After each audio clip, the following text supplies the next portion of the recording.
You like how I turn on my microphone to wave to you and not even say anything? Yo, Namiko, welcome to the chat. Devilbag, welcome to the chat.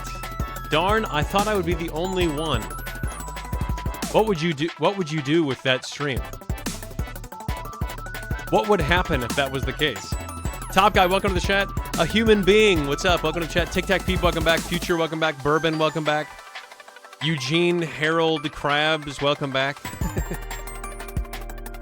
Papyrus, welcome back. Pugs, welcome back. Bro, add straight away. Are we serious? LOL. Something tells me Pugs is not actually laughing. Alrix, welcome back. Watch and stuff, period. Watch and stuff. KHBVNCH. Did Blood get a haircut? Yes, I did. Blossom, welcome back. It'd be funny if there was like only 10 people in this chat. Yeah, that'd be hilarious. Stephen, welcome to the chat. Spooky Month, welcome back. Goosey Lou, welcome back. How are you? I'm doing great. Thanks for asking. How are you? Wait, didn't somebody else ask me how am I? Delphabag, I'm doing great. Thanks for asking. How are you? Thank you for asking so much. I appreciate it. I'm losing my sanity fixing bugs in my code from Spuck. Oh, your U-sides, you mean? Or your custom Celeste lobbies, if I remember correctly? Hey, Race the Destroyer, welcome back. I'm playing 5D chess right now. Is that a game, or are you memeing? I asked how you are, but forgot to type. Does that count, then? Can you really say you asked how I am if you never asked how I am? If you thought about it? That's like saying... Actually, wait, I'll wait for you guys to answer before I give my counterpoint.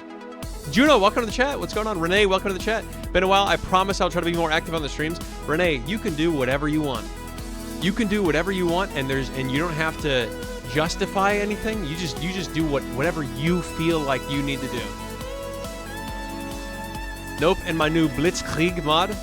Did you get a haircut? Yes. Who's asking, actually? Who's asking? The IRS? Future Zeros, how can it be your first time here if you've chatted before? Matter of fact, I can pull up your chat log, and on March 28th, 2026 at 12:57 p.m. Central Standard Time, you said, finally, first time Am came here. So, I have a question for you. Why are you lying?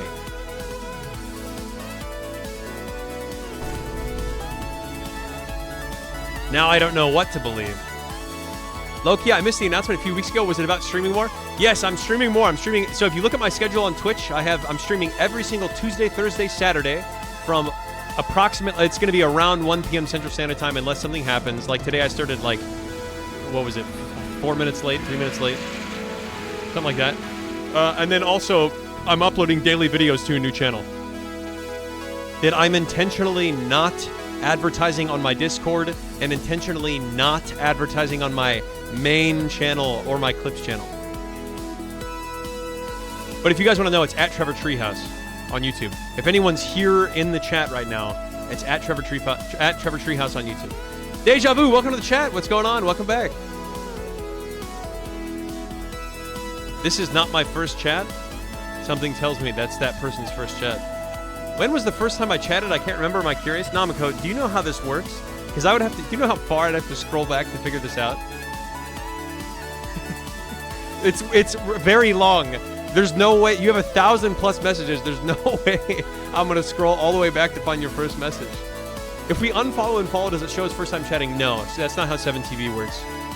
If you don't have the 7TV extension, I would recommend downloading it because it genuinely makes chatting more enjoyable. Livy Grace, welcome back. Remember that name from a long time ago? Well, actually, not a long time ago, but welcome back regardless. I never have time to watch live. Well, welcome. Boy, have I got a story for you guys. Boy, have I got a story for you. Salty King, welcome back. Coral Stan, welcome back. It's also my first time.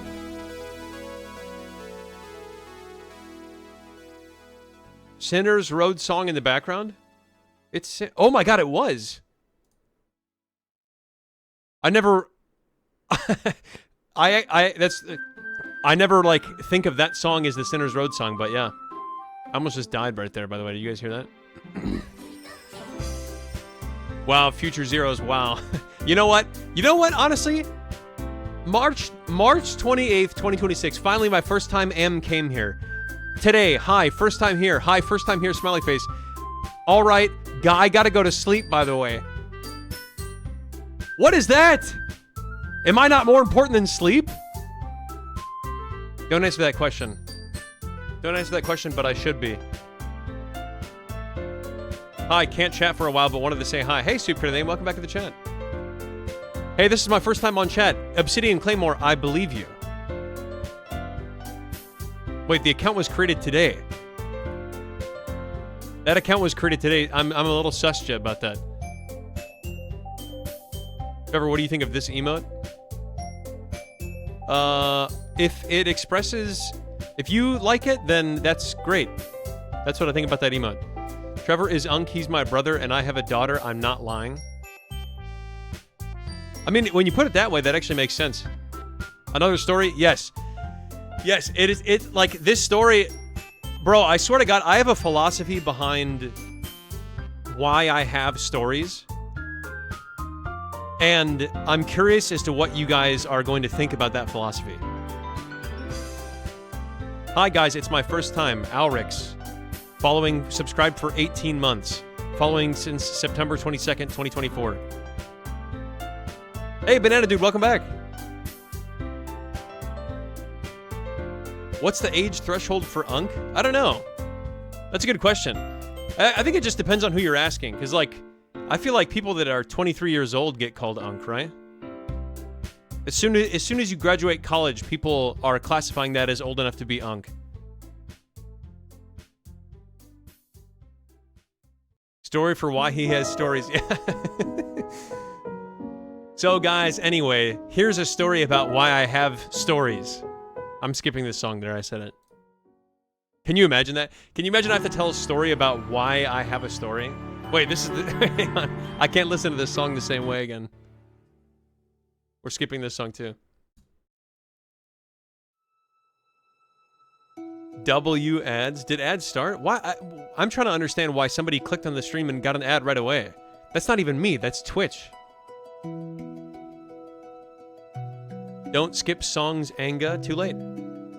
Too late. Now what? Hey, Mr. Treefort, this is my first time on the stream. I'd love the World of Warcraft content. Gotta go to sleep now. Bye.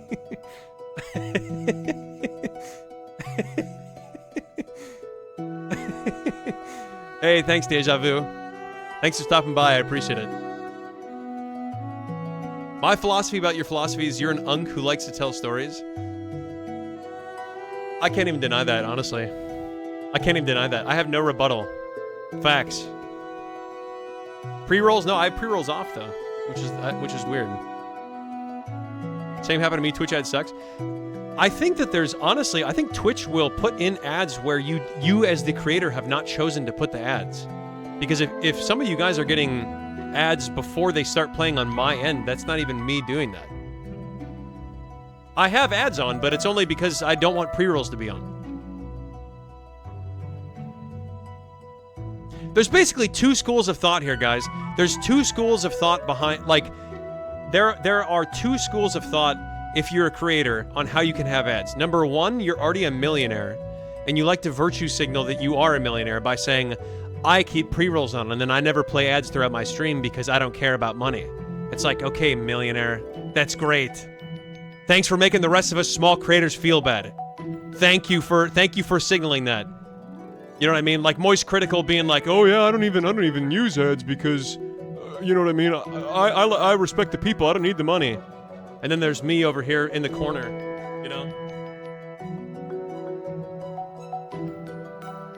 But, seriously, and then there's my school of thought, which is I have the minimum amount of ads that I can play during the 60-minute period just so that I can turn off pre-rolls. Trevor is top 1 underrated creators. Facts. That's not even subjective, by the way. That's facts. When will you give us the 50% of ads stream? Do you guys want to see ads? Do you guys want to see ads right now? Yes or no? Should I throw a poll? actually, wait, hang on. I'm throwing a poll for this one. This is something that I've never done before. 2 seconds. And don't vote for the memes. Vote with your heart. Genuinely. Don't vote to be funny. Vote with your heart.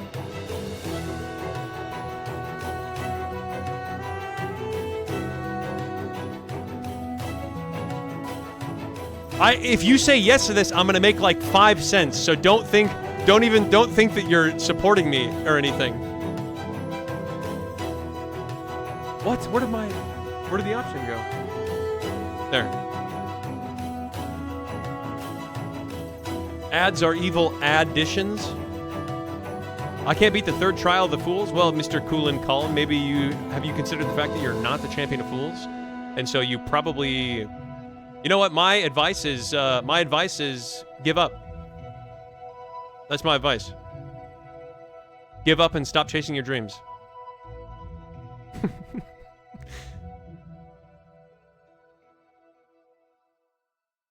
Sorry, I'm just kidding. You can do it. I'm just kidding. I'm just kidding. You can do it. I'm just kidding. I fully have faith in you. 67% yes? 69% yes? I mean, what is this, memes? Alright, that's it. I'm running 3 minutes of ads. Oh wait, I can't. You recently ran an ad and must wait to run another. Okay, just in case you don't believe me, hang on. You recently ran an ad and must wait to run another. So you guys lucked out on this one. Okay, I'm closing that poll. Madge, no ads. All the oh yeah, I forgot about that. All the subbed people are the only ones voting yes. And then the ones that aren't subbed.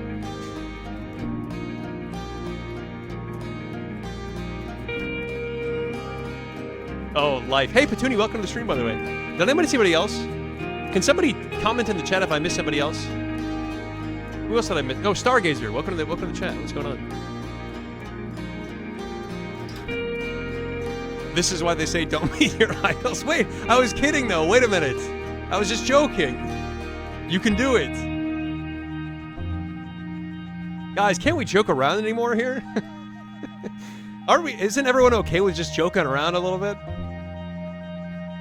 Or do we have to be serious all the time? Hey, Midi Poots, welcome to the chat, by the way. I only have a sub because I got gifted and I'd been here and one other time before. You know what, Stargazer? Let's take a little peek here. I'm new here. What's going on back there? April 4th, 2026. Do you have to struggle to put it together? Struggle to put what together? The poll? Typical Ung thing. Why are you really mad? Guys, here's a question. This might be a hot take, but you don't have to be mad at somebody for being old. Just because someone's old doesn't mean that you deserve to be mad at them, or that you have to be mad at them.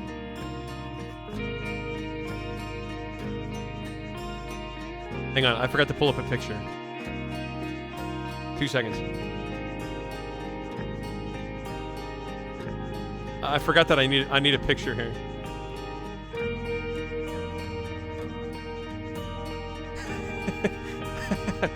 Okay. All right. You guys will not get to know what that's for yet.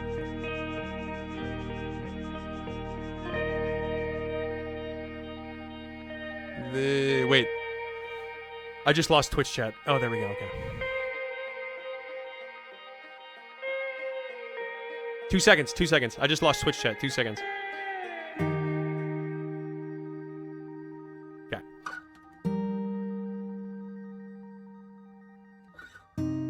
Okay, I can see you guys again. Old just means they're smarter than you, so by calling someone old, you're calling yourself unknowledgeable. I'm ageist and hate everyone above 22 years old. Trevor, how dare you age? Tic Tac got an IKEA ad. These are the comments that I'm looking for here, guys. How can I watch ads if I'm a subscriber? I can just put on ads. Like oh, you guys want to watch my Hero Bread ads? My self-made Hero Bread ads? Wouldn't that be great?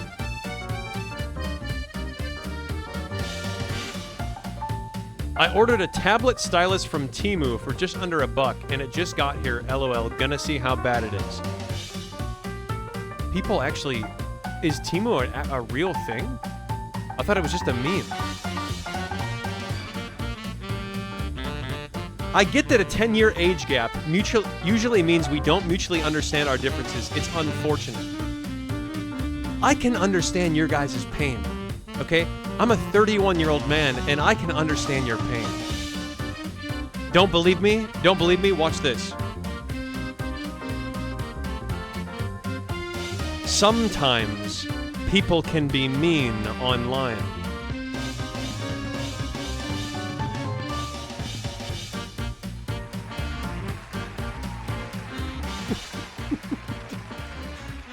Sorry.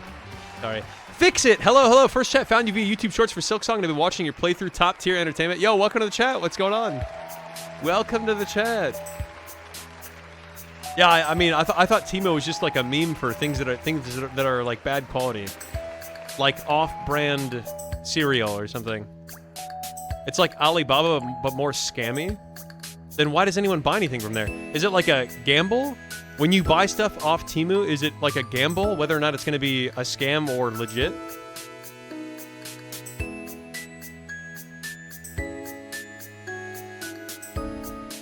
Sorry, I'm just laughing because I'm picturing all of you guys going, "What? Oh my God, he gets us! He actually gets us!" Are there more first-time chatters today? Or am I tripping? No, it's about usual. Sometimes there's a lot more.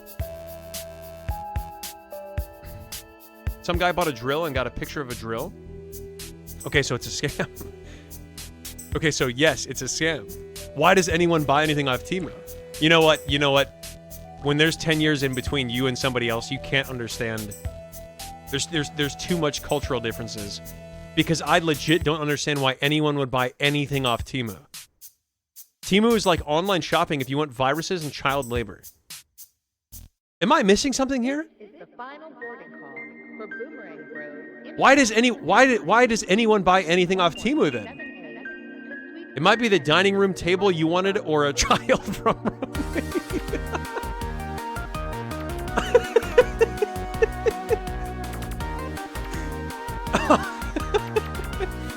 It might be the dining room table you wanted, or you just accidentally adopted a child from Romania.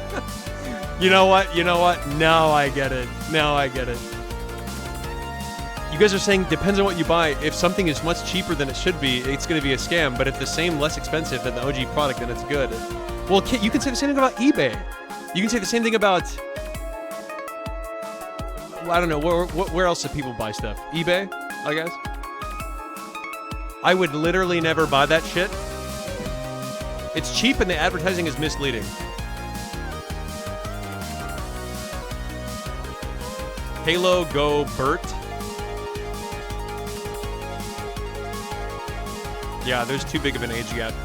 There's too big of an age gap between me and you guys. I'm getting self-employed. I'm going to do some mowing tomorrow. Hey, W.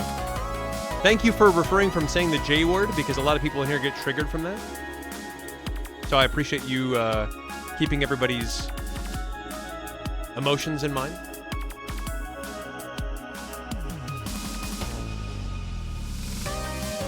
I'm going to make it big. I hope you do. Start making YouTube shorts like that one guy that, who's that guy that takes a big time lapse of all of the mowing jobs that he does and then puts it in like 100x speed so you can just watch him mow the entire lawn? On Amazon Prime. You know, I don't even know. Oh, okay. I was going to say I don't even know why I have Amazon Prime because I order so little of things off Amazon, but I do have Amazon Prime. And I do get to use my Prime sub every month on one random person that I happen to be watching on Twitch. However, I have some bad news. I bought my YouTube Premium membership when I was in Kuwait. And back when I was in Kuwait, for some reason, the YouTube Premium membership was like $5.99. So it was $6. And ever since 2022, I've been paying $6 a month for YouTube Premium. $6 a month. And and even when I moved back to the States for like 3 years, I've been benefiting on that $6 a month YouTube Premium membership. However, I think it's because I'm actually uploading videos to the channel that I have YouTube Premium on now, because I'm posting all my videos to a new channel. But I got an email from YouTube saying, we've detected you're no longer in the country where you purchased YouTube Premium. And we are canceling your YouTube Premium membership. And if you want it back, you must pay your country's monthly fee. So I was literally like, oh man. I was that was more upsetting than it should have been, but I'm over it now. Wow, they were fast. Yeah, it only took 3 years. Time to make a trip back to Kuwait. I know. You got a Temu YouTube Premium membership? Yeah, but I got a Temu YouTube Premium membership with all the benefits of an actual YouTube Premium membership.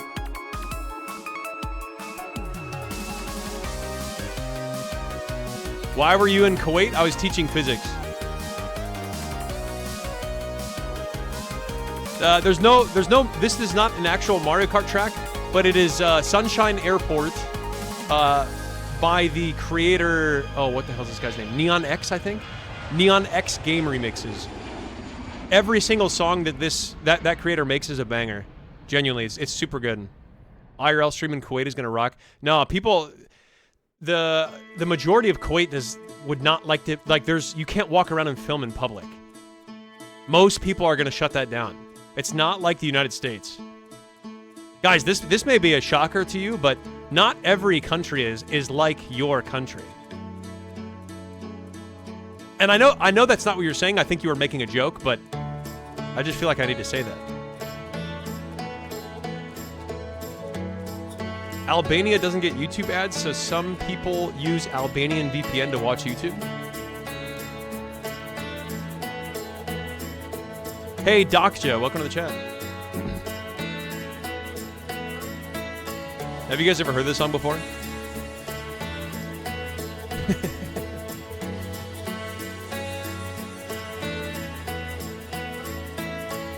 Yo, can I just get hired by some video game company to just do something? Like, do you know how much I would enjoy doing voice acting or anything for any game? I'll do it for free. I will literally do it for free. Reach out to me and I will put in my 100% best effort.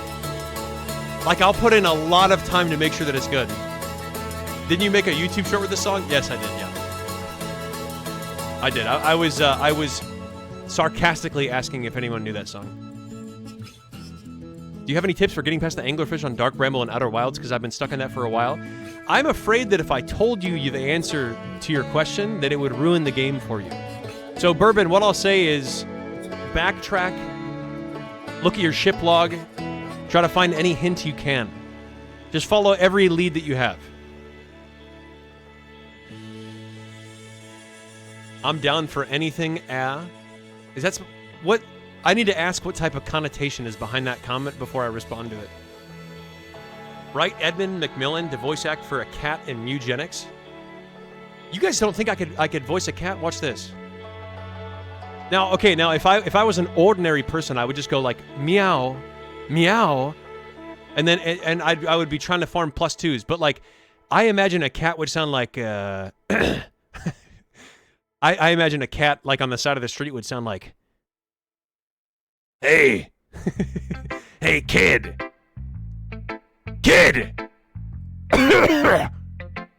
come on, give me some cat food or something. Now that is a cartoon cat. Applying the blizzard and ride as we speak. Guys, I need you to do me a favor. Can you put my channel name and my picture on a resume and start submitting it to every voice acting game every game that's hiring for voice actors, please? But like, make the resume like at least kind of good. You know what I mean? Link them to that one video that I made about voice acting characters in Silksong. Fans of Hollow Knight are making a game called Hollow Knight Mask Bearer. Maybe you could voice act for them. I don't know if they're looking for more voice actors though.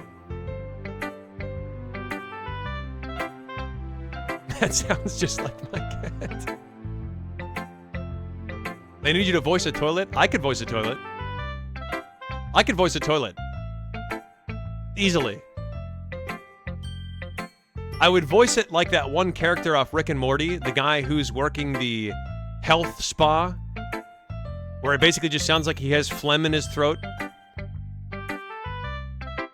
No, I don't want, never mind. Guys, I don't want to voice anything in Slay the Princess. Anything Slay the Princess related, I don't want to voice anything. Yeah, actually, yeah, link the My Voice Zoo videos. Can you voice Sans?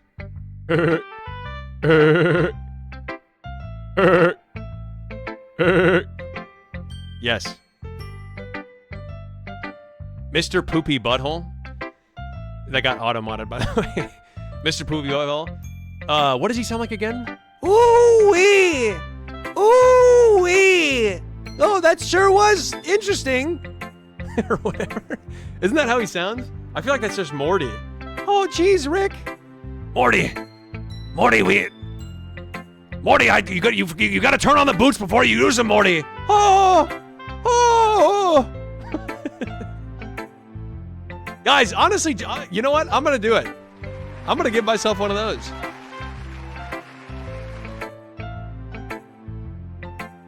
It's like Morty, but a little bit more lemon grab. This castle is in unacceptable condition! There we go. I slipped into it at the end there, guys. Do you plan on playing Silksong one day? It's a small game not many people know about. Who knows? Who knows? I might try it out. Superhero Ghost, how can I help you? Welcome to the chat. I liked your hairy voice from Underswap. I think it's one of the best impressions you've done. You're gonna have to remind me on that one. GNL, that was good. Guys, little help here. I'm too old to understand what GNL means. Good night, Larry?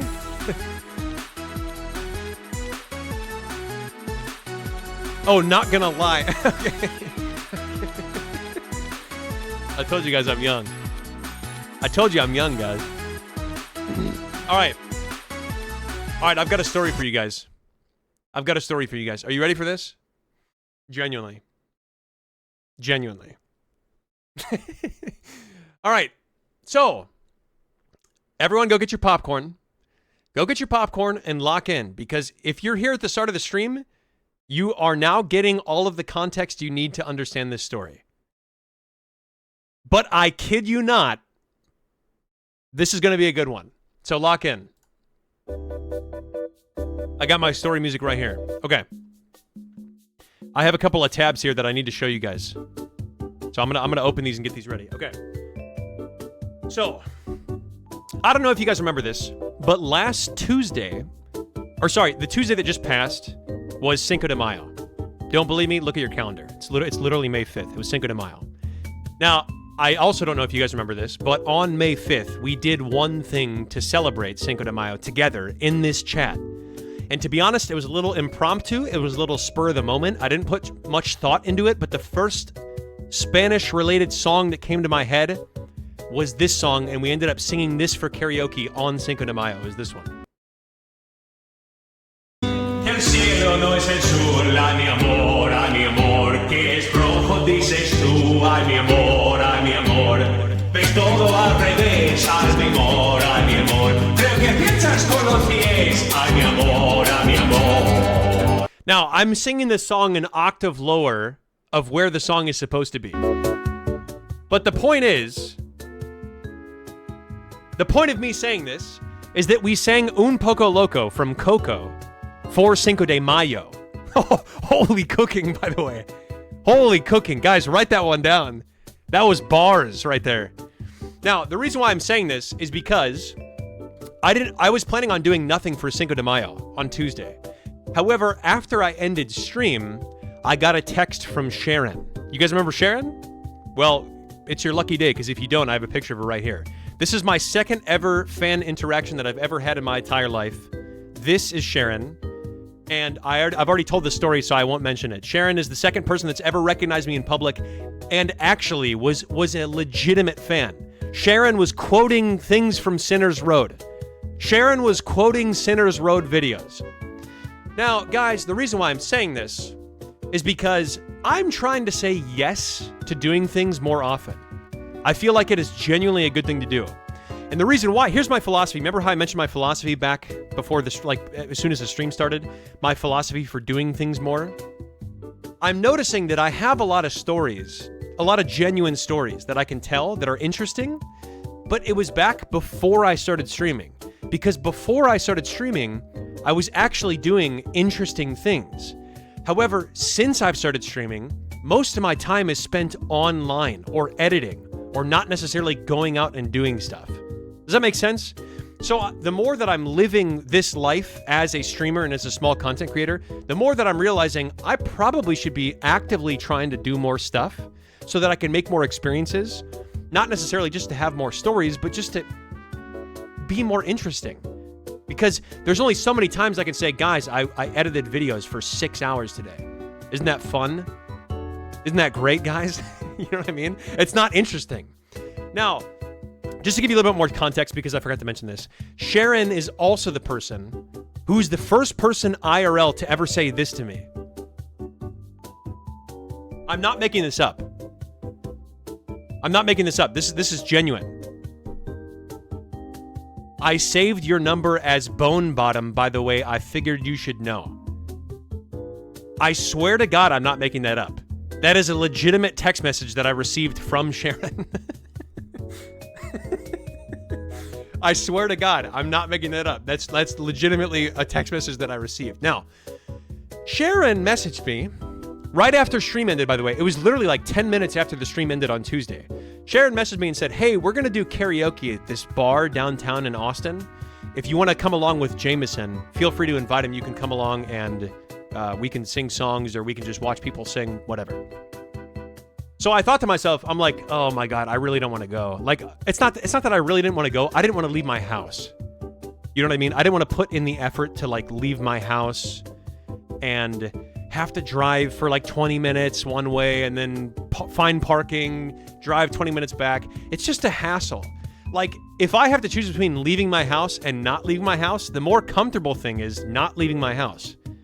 Now, I know I may be in the minority there. No, but seriously, you get the point, though. It's not that I didn't want to go. It's that I just wanted to be as comfortable as possible. Does that make sense? And if you guys forgot who Jameson is this guy. Allow me to demonstrate.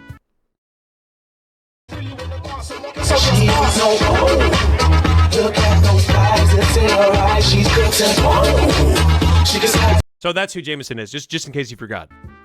Now, I did text Jameson, and I put all of this on the line. I put me texting Jameson. All of this was on whether or not he was going to say yes to going to karaoke. So I messaged Jameson, and to be honest, low-key, I was kind of hoping that he would say, no, I'm busy, or no, I don't want to go. Because it was at 9:30 p.m., and we both get up like kind of early. I get up at like 8:35 or 9 a.m. every morning, and he also gets up early because he's also an editor. Anyway, so I waited, and I waited. And finally, I got a text back from Jameson saying, hey, I have plans tonight. And that was literally Pauser's hype. I have plans tonight. That was my face. And then I kept reading the text message. And he said, but I don't think they're going to last that long. So yes, I'm in. So now I'm thinking, well, the decision that I made in my head was if he says yes, I go. If he says no, I don't go. So he said yes. And so I decided to go. So I messaged back Sharon. I said, we're in. We'll see you there. We'll see you there at the bar tonight. So I drove there. I found parking. Jameson messaged me that he was there like 10 minutes before me. Jameson, by the way, Jameson is always early to everything. Like, you know how some people you have to, if you want them to show up on time, you have to tell them it's like 30 minutes before. If I want Jameson to show up on time, I have to tell him it's 30 minutes after because he'll show up early every single time. So we got there. I got to the bar. I saw him underneath like a bar light and we walked in together. And we walked in, and the music is just blaring. Like it's literally Peepo DJ or whatever that emote you guys spam sometimes for songs. The music is blaring, and it's not karaoke at all. You know what I mean? It's not. The bar does not seem like a karaoke bar. It seems like a clubbing bar. So we walked around, and we're like, are we even at the right place right now? I don't even think that, maybe we went to the wrong place. I have no idea. So I take out my phone, I message Sharon, I say, we're here. Are you here? And she comes and finds us. And we went back behind the indoor section where all the clubbing was happening. We went to the outdoor section where more clubbing was happening. And the music was still blaring. It was still very loud. Karaoke was not happening. So I was thinking to myself, what is happening? I thought this was supposed to be a karaoke night. Anyway, I asked Sharon, and Sharon said, well, it's not starting yet. If you want to sign up for karaoke, you can scan this QR code on the table, and you can put whatever song you want in to join the list for karaoke. So I scanned the QR code. By the way, I'm trying to say yes more often, right? I'm trying to say yes to anything more often. So I'm thinking to myself, yes, I'm going to sign up for a karaoke song. Do I necessarily want to sign up for a karaoke song? Not really. But am I going to sign up for a karaoke song? Yes, because somebody asked me. So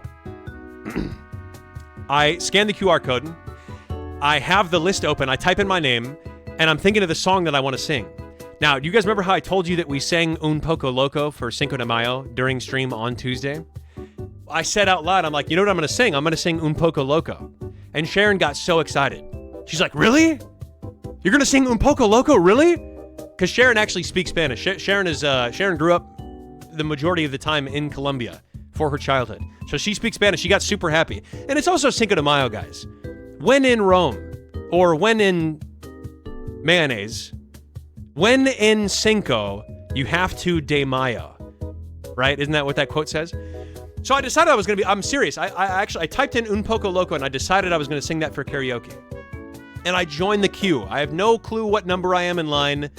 All I know is that we showed up a little bit late, and that I entered in Un Poco Loco, and I was now in the queue. So we're just chilling, we're hanging out, and finally karaoke starts. And this is the part that makes the story interesting. Like, genuinely interesting, is this part right here. Karaoke starts to begin, and there's one part of the story that I've intentionally left out until just now. Sharon says to me, oh, by the way, this is one of those karaoke bars where if you sing and the audience doesn't like your singing or your song, they can do this motion, which means cut him or her or them off, and the DJ will literally stop the song, and you have to get off stage. So if enough people in the crowd do this, I think that night the rule was like 20 people in the crowd, and there were so many people. But if enough people in the crowd do this, the DJ cold turkey stops your song and literally kicks you off stage. Genuinely. So upon hearing that, I get a little bit nervous, as you can imagine. Okay? As you can imagine, I'm like, okay, the stakes have been raised a little bit. The pressure is now on. So, what do? Do I start panicking? No. I don't start panicking. I try to keep it calm, cool, and collected, guys. So I pretend to not care about that, when in reality, I'm actually pretty nervous. But I don't know, some of you guys might be able to relate to this. I didn't realize my mic was so quiet. If anybody has social anxiety, you will be able to relate to this. If you don't, this is what it's like having social anxiety. Do you know, like, when people are trying to talk to you and you're kind of responding to them, sort of? Like you're putting half of your mental energy into responding and then the other half into making it seem like you're normal. So in my case, I was putting half of my energy into responding what Jameson and Sharon were saying to me, and the other half of my energy into pretending like I wasn't caring that I was about to go on stage and sing a song where the crowd can vote you off if they want you to get off stage, and you cold turkey get cut off and you get kicked off stage. I was pretending not to care about that. And I think I was doing pretty well. Although, to be fair, they kept asking me, hey, are you nervous? They did keep asking me that. So maybe I wasn't doing as well as I thought. Anyway, so the thing that was kind of putting my mind at ease, though, guys, is that Sharon told me that she put a recommendation, or she signed up for the karaoke under Breaking Free from High School Musical. You guys know that song? We're breaking free, soaring. That song? Flying. She was going to sing that song with some other person. And that put my mind at ease because I at least knew that I would hear Sharon's name get called and she would have to go perform on stage before I went and performed on stage. And that kind of put my mind at ease a little bit. But I'm not going to lie, it was still a little nerve-wracking to focus, to just be in the moment and not think about, oh my God, how am I going to do when I get on stage? And to be honest, the reason why, let me just tell you why real quick. The reason why I was most scared is just listen to this right here. Listen to some of these parts when I'm singing this. Hang on, 2 seconds. Hang on.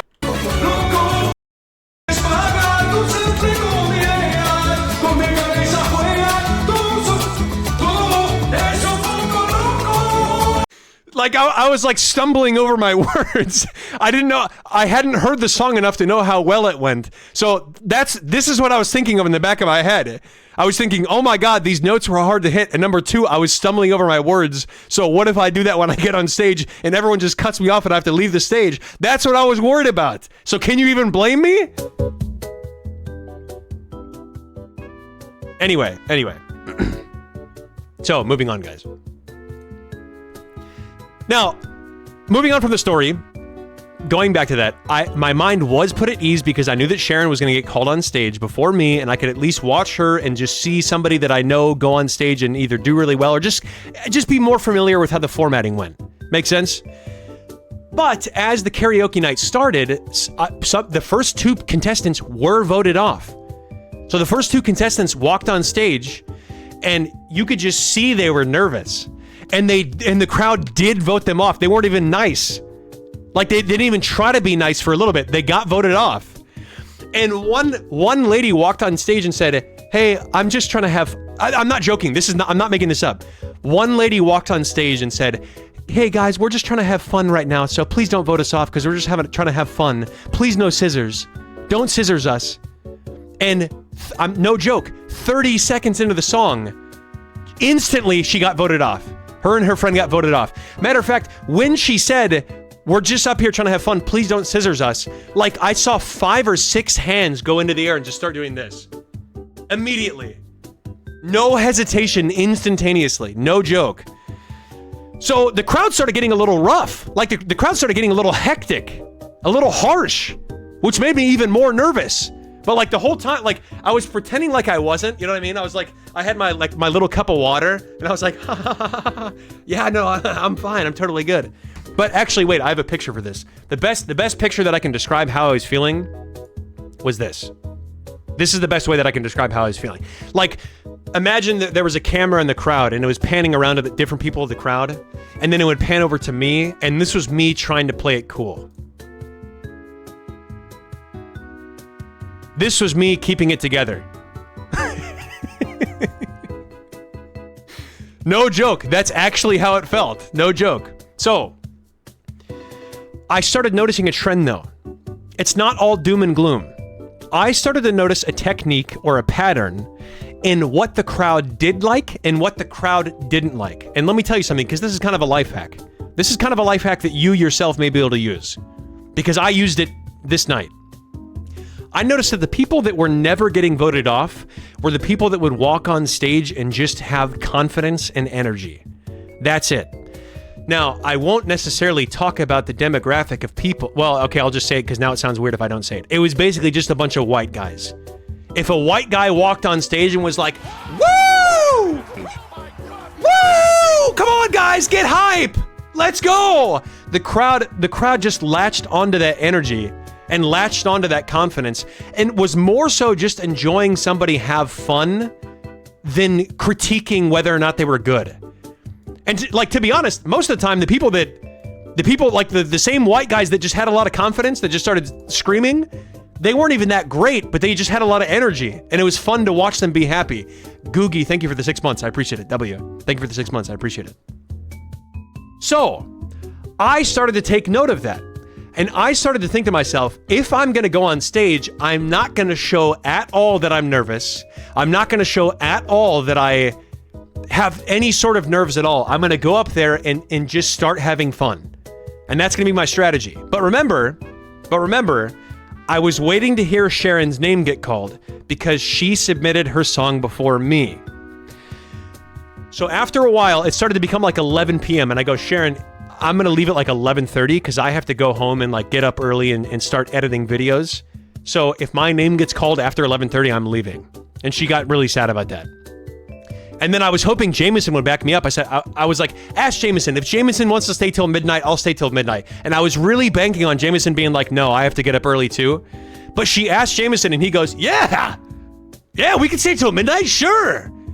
So I decided to stay till midnight. Anyway, I started noticing the people on stage were getting cut off faster and faster. And there were a lot less people that were walking on with confidence and energy because they were noticing how fast people were getting voted off.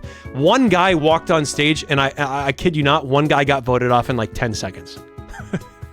Genuinely. Like it might have been like 15 seconds, but it was really fast. Like he was like, the intro song started and he was standing there with the microphone and then he got like 5 lyrics in and the DJ stopped the song and he got voted off. Seriously, it was that fast. So I'm sitting there trying to preserve my voice. I'm not cheering, I'm not yelling because I want to save my voice for getting on stage.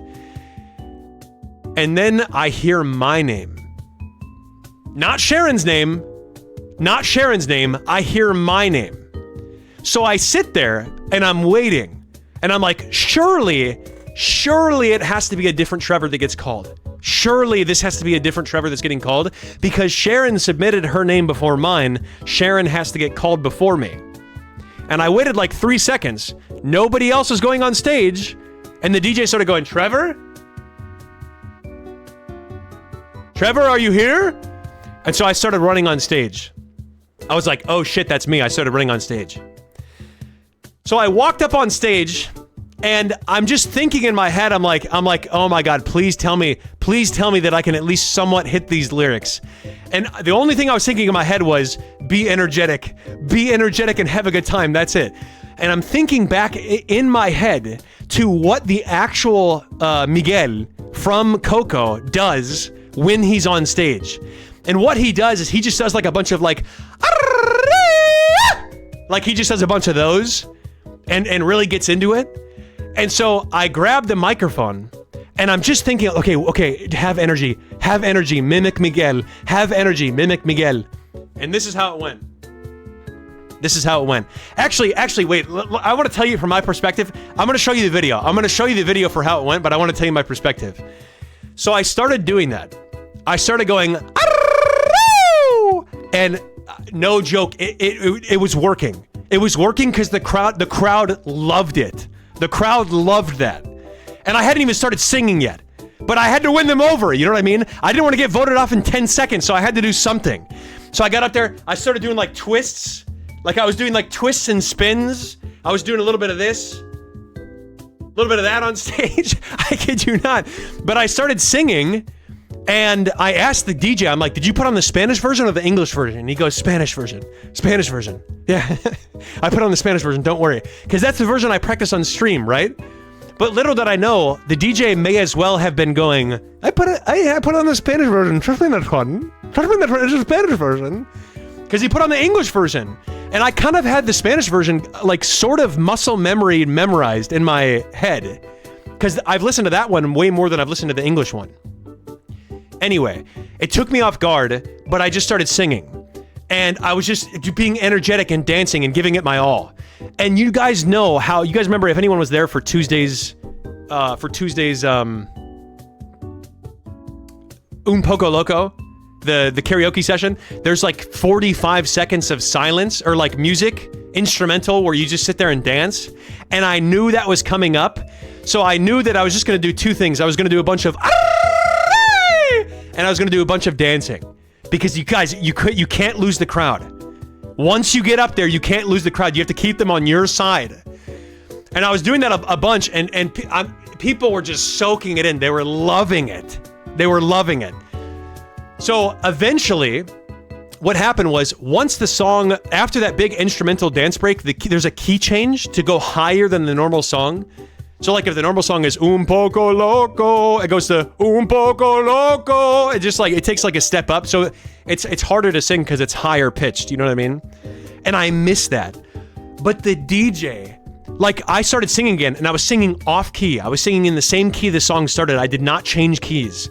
And the DJ, oh my God, guys, WDJ, God bless his soul, because he clocked that I was singing in the wrong key so fast, but he was really enjoying the song. The crowd was really enjoying the song. So he picked up his microphone, he starts singing in the actual key of the song, and I instantly match it.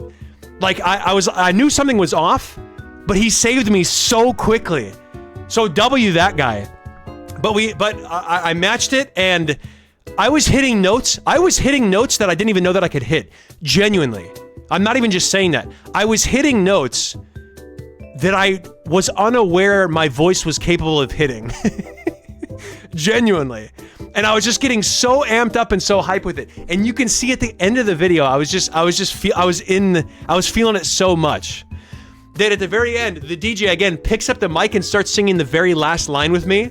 And like I take a step, like here's me, and here you guys are the DJ, and here's me. I like take a step forward, and like we just like lock eyes and start singing together at the very end. And it was honestly like it was hilarious. It was genuinely hilarious. But the song finished. Everybody just like I'm not joking you. I have a video. You're gonna see the video in a second. The crowd erupts with cheer.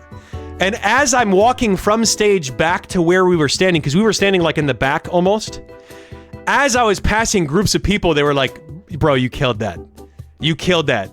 Yeah, that was amazing. And then I had one guy walk over from a different area. He walked over to me and he just like stood in front of me, started laughing, reached out his hand to dap me up, daps me up, says that was amazing, and walks away. And I didn't even ask Jameson or Sharon to film it, but Jameson instinctively took out his phone and filmed it. Instinctively. Without even me asking. And I was like, bro, thank you so much for filming that, because I was so nervous of how it was gonna go, and it went like literally about as well as it possibly could have. So let me just show you the video. Here's the video. This is actually how it went. Lock in. Hang on, I gotta turn this music off. Guys, but I kid you not, some of these notes, okay, just listen to this, here we go. You'll hear me go, like right away.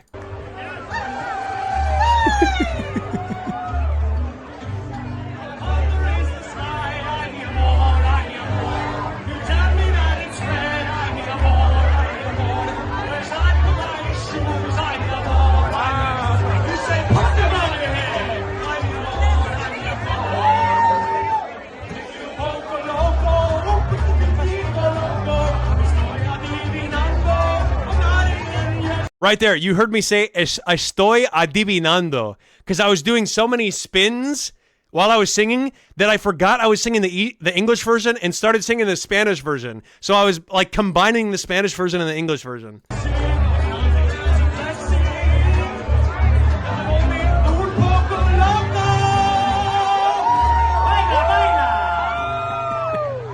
Okay, watch this girl right here. This is just me doing a dance break. That's the DJ that you can hear going, hell yeah! Watch this girl. I'm literally just dancing. Look at her, she loves it! The crowd loves it! Okay, right now I'm singing in the wrong key. You'll see this guy save me.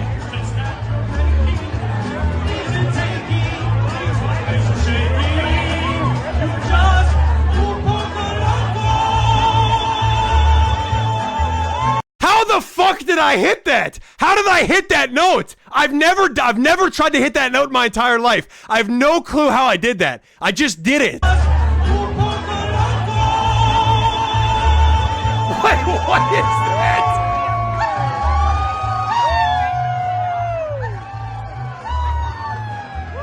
Okay, now watch me and the DJ here in a second.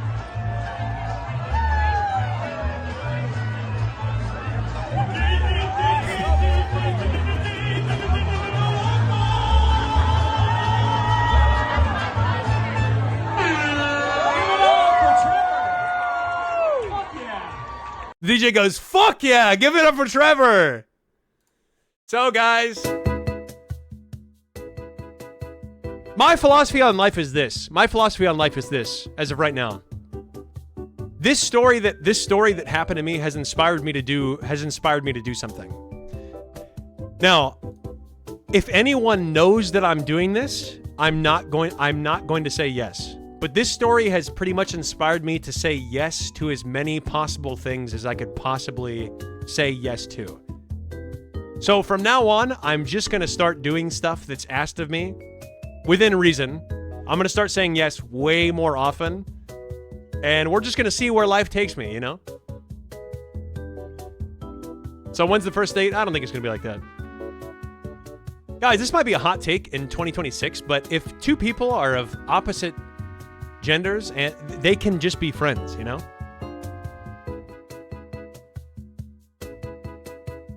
Can you come to my house? Excuse me? Wait, we went with the DJ? Oh, the first date with the DJ? Oh yeah, okay, that's gonna be this coming weekend.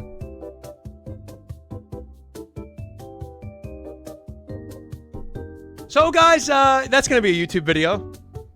Guys, no joke. When I walked back and Jameson's like, I got that on film, I'm like, oh my god. This is a YouTube video now. There we go. Christy, thanks for the follow.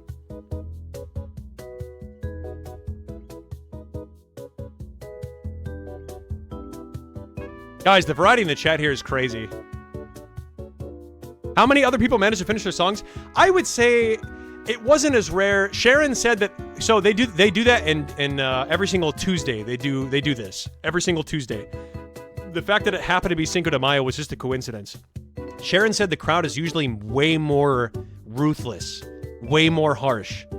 So I would say this night, about 60% of people actually got to finish their songs and like 40% got voted off. But like right before I went on stage, I swear to God, it was like 3 people back to back were getting like, I don't want to say insta cut off, but they were getting cut off within like 60 seconds of starting their song. And the song would be like 5 minutes, they get cut off in 60 seconds. It was pretty crazy.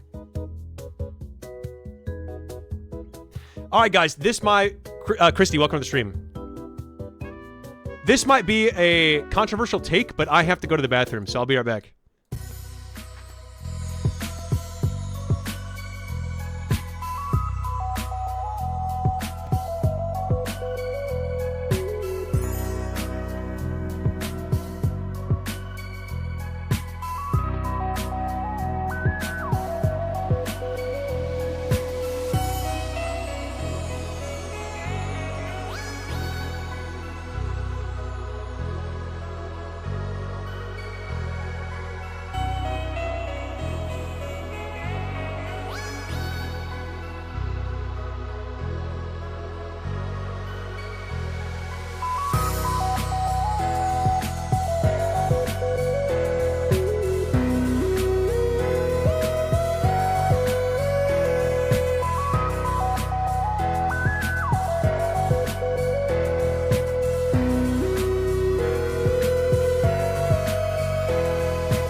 Holy timing.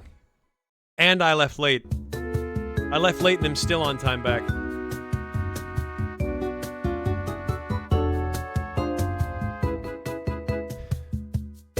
First time ever witnessing a break, I feel high. Welcome. Oh, somebody asked, how did Sharon's song do? Sharon didn't get voted off. Sharon's a good singer. Sharon killed Soar, We're Breaking Free. Genuinely, it was good.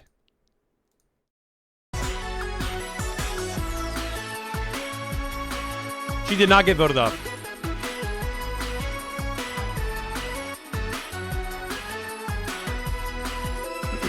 All right.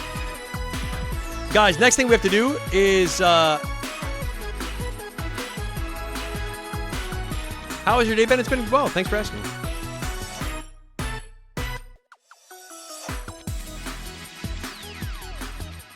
Hey, Narco, welcome to the chat, by the way.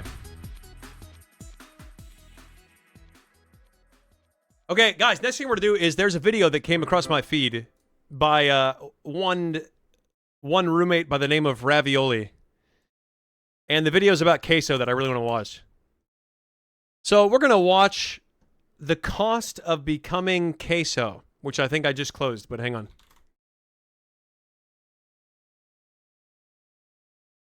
And then afterward, we're probably just going to chill.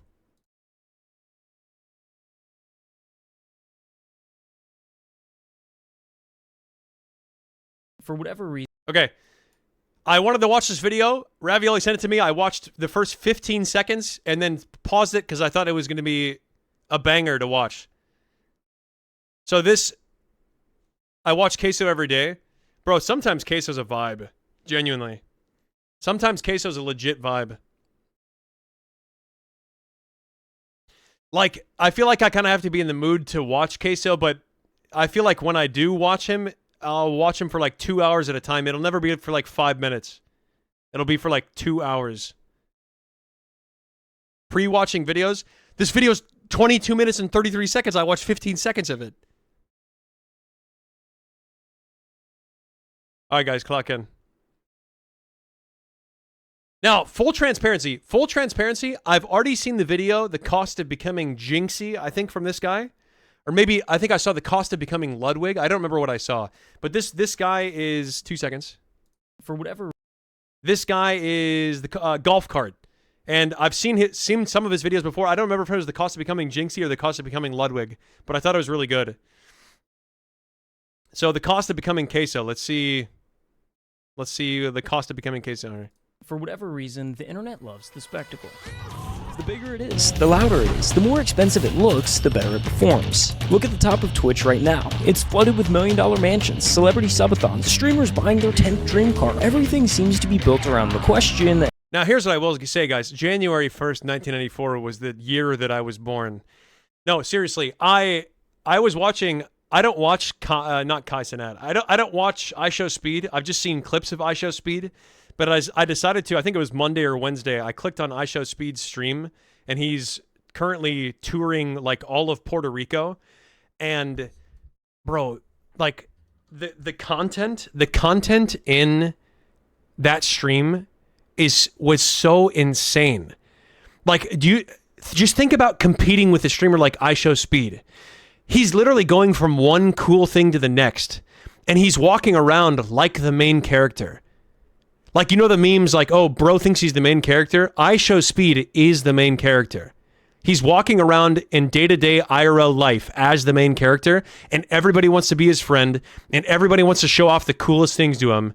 And he basically just goes and does like 100 different super interesting, super engaging things back to back. He's going to like seasoned barbecue beef, and then he's going to like seasoned barbecue beef. He's like working a barbecue grill. Then he goes and does a backflip into a pool of like several different people that are partying. And then he goes and does shadow boxing with a professional boxer in Puerto Rico. And he's just bouncing from one thing to the next.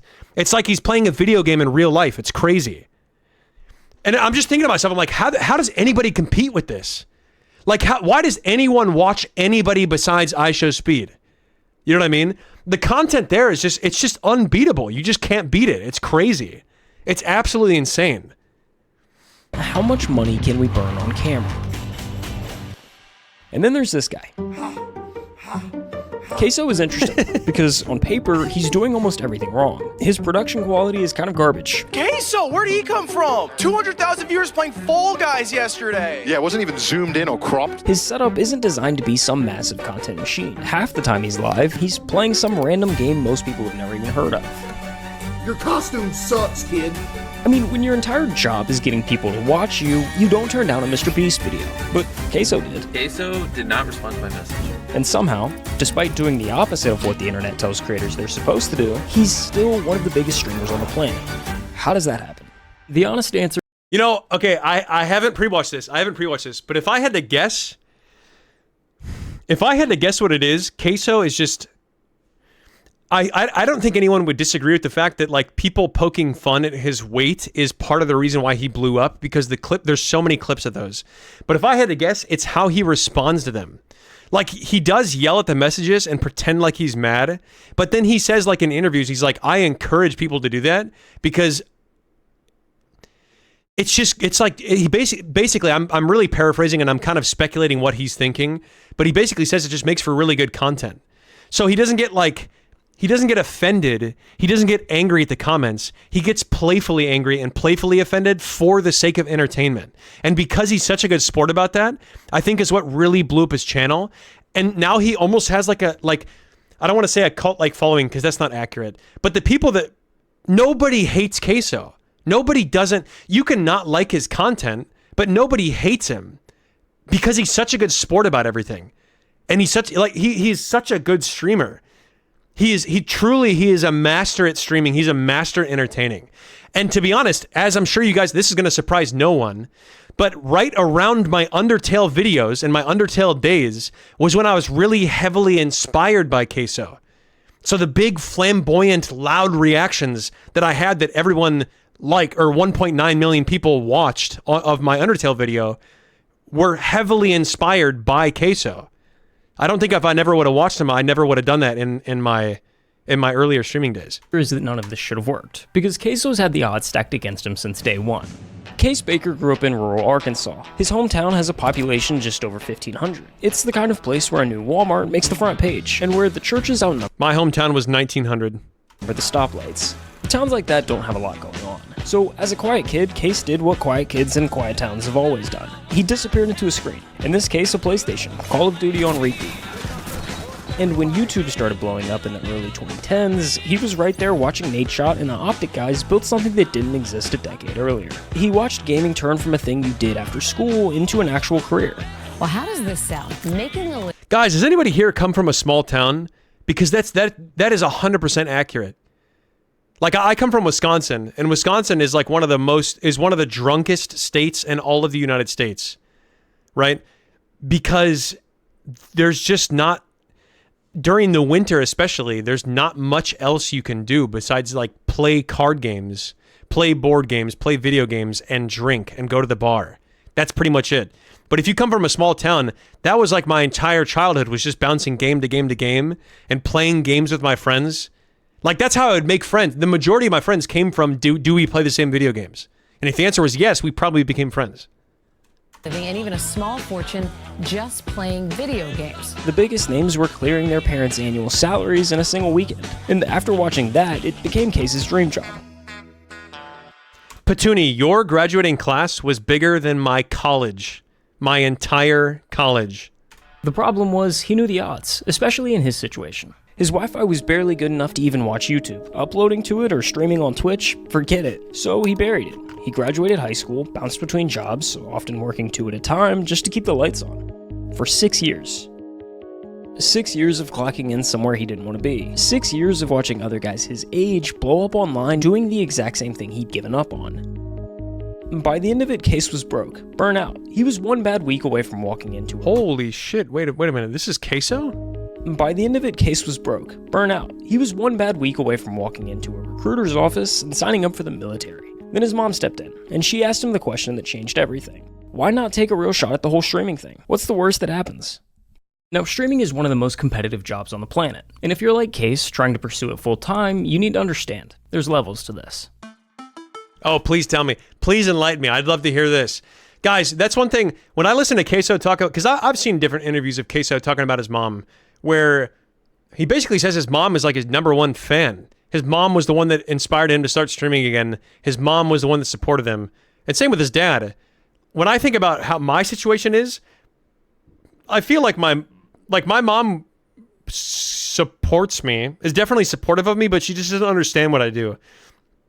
My dad, like literally every time I tell him about like, hey dad, I just had that Looker short. If I'm like, dad, I just had a short get 16 million views or whatever in 7 days. He's like literally like the proudest person ever. He's like, oh, you're basically running a small business over there. And he's just like, I feel very proud, you know, cause I could have 2 parents that are like, what, bro, what are you doing? But instead I have, my mom supports me. Like I said, she just doesn't understand what I do. And my dad's like super, super supportive. Level 1, you can quit your job. Level 2, you're living large. And at level 3, you're the top 1% of the top 1%. Now, there's no direct translation from Twitch viewers to money, so for the sake of the example, we're gonna say you reach level 1 at around 100 viewers. Once you're there, you can take the leap to streaming full-time, which getting there sounds totally reasonable. That's not true. That's not true, bro. You could go full-time with 3 viewers. You could go full-time with 0 viewers. 100%. 100% accurate. You don't reach level 1 when you have 100 viewers. I think what this guy's trying to say, like, once you reach okay, actually, never mind. I totally disagree with that. Once you reach a point to where you can talk in front of a camera, regardless of if there are people there or not, you can make a living off of this. No joke. I mean, how many times do I have to say this? How many times do I have to say this? My Undertale streams had 5 average viewers. My Silksong streams in the beginning had 15 average viewers. Do you know how many views my clips have got from the one stream where my first episode of the Silksong stream averaged 15 viewers? I think collectively from that one VOD, that 1 6-hour VOD where I averaged 15 viewers in my Silksong stream, I think collectively I have like 40 million views off clips from that one stream because I'm acting the exact same way in front of 15 people or 5 people as I do in front of whoever the hell is watching, right? So I feel like once you learn that, and like I don't want to say skill because I don't want you guys to get like defensive about like, oh, you think it's a skill what you do? I mean, kind of. Like you have to learn like how to be comfortable just talking to, if no one's listening, you have to be comfortable talking. If I was recording a video offline right now, I'd be talking the exact same way, genuinely. And once you learn that, there is no view minimum that you have to hit. You could be streaming to no one and pretend like you are. Matter of fact, too, hang on, 1 second. I don't know have you guys ever heard of this channel, Yikes? If you have, put your opinion aside of the channel, but I want to show you something. I want to show you this person's average, they're one of their highest viewed shorts. Hang on. I faked my face reveal. Watch this. This short right here has 31 million views. I faked my face reveal and everyone hates me now. The other day I hit 300,000 subscribers and to celebrate I went live on my channel. Being the psycho that I am, I decided to do a fake face reveal. Okay, is that working? Okay, I'm really nervous. Here I go. 3, 2, 1. Hey, I need your help downstairs. Can you wait a second? I'm doing something. No, it'll just take a minute. Come on down. Okay, hold on. I'll be right back. Okay, this guy, Yikes, made most of his views. I watched a video about this. He made most of his views from shorts or short form content. And he admitted that no one was really watching his live streams back when he first started doing this. So right now, he's probably streaming to not even that many people. But he's making it sound like it's a big deal. He's making it sound like there were a lot of people there. He's making it sound like a lot of people cared about this. Let's try this again. Here's my face reveal. Here we go. And yeah, that's my face. I think I'm pretty attractive, but you know, it's a black screen. Hold on, I just gotta fix this real quick. Actual face reveal this time. 3, 2, 1. And the stream just ends there. I hate you. Why do you like this? Bro lost over 100 subs in less than a minute. What an effing loser. It's okay. I'm not gonna unsub. Let's go. Can I get a W, Bruno, in the comments? What a legend. What a scam. Like this could have 3 comments for all you know, 3 comments total for all you know, but he's just taking whatever works and using that for content. You don't have to have anybody watching you. You can literally blow up with any amount of views at all. It's not. Somehow convincing 100 people to watch you live is brutal. In the past year, 18.4 million people opened up Twitch and broadcasted live on the platform. I want you to guess how many of them actually made it to level 1. Seriously, throw a number out. Wait, sorry. Wait, okay. Take a look at this. Have you guys seen this trend? I guarantee almost everybody here has seen this trend. The trend of the 6-7 counter. How many 6-7s can you do in however long? This is like when people think about streaming who don't know about streaming, this is what I imagine they're thinking. Like this is a perfect video that just encapsulates how people that don't know about streaming think streaming is. They just think it's people doing this. I want you to guess how many of them actually made it to level 1. Seriously, throw a number out there. The answer is 165,536. That's less than 1%. For every person who gets to level 1, there's 100 that don't. Every big streamer you see today. Whoa, wait! Am I in there, or is he only taking average views of 100 views? Is he only taking people that have 100 average live stream viewers? This data is not right. Okay, I've already said my piece on that. You guys understand how I feel about that? I don't think that data is accurate on it's representing how many full-time creators there are, but whatever, let's just take them for face value. They spent days, weeks, if not months streaming to an audience of 0. I mean, take Jinxie for example. He streamed to just 5 viewers for a year and a half before he ever made it. 5 viewers? He's grinding! And I'm throwing all of these numbers at you for a reason, because without them, you wouldn't understand how truly insane what happens next is. Okay, so hate to interrupt myself here, but let's say you're like CaseOh and don't love your day job. Maybe you're not all that. This is going to be an ad. Guys, here's what I will say too. That's why when people say to me, they're like, this video only got blank views, or this live stream only got blank views, or if people say to me, hey, this video is not very popular right now, that used to affect me, but nowadays I just straight up don't care at all, because I said this once and I'll say it again. It doesn't matter how many views there are right now. It matters how many views there will be eventually. And anything can have a lot of views if you put enough effort into it, or do enough advertising, or make enough clips from it, or whatever. It just matters what you put your effort into, and what it is that how you're repurposing the content. What million people are on the platform.com to start your business today. Because in like 24 hours, y'all took me from nothing to crazy.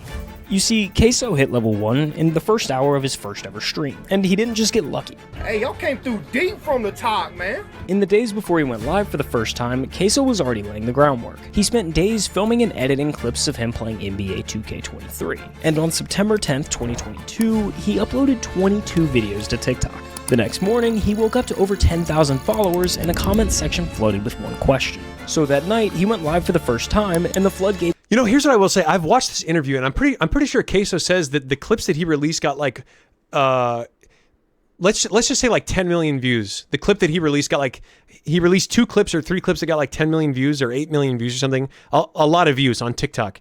And he said the next day he woke up to 15,000 Twitch followers.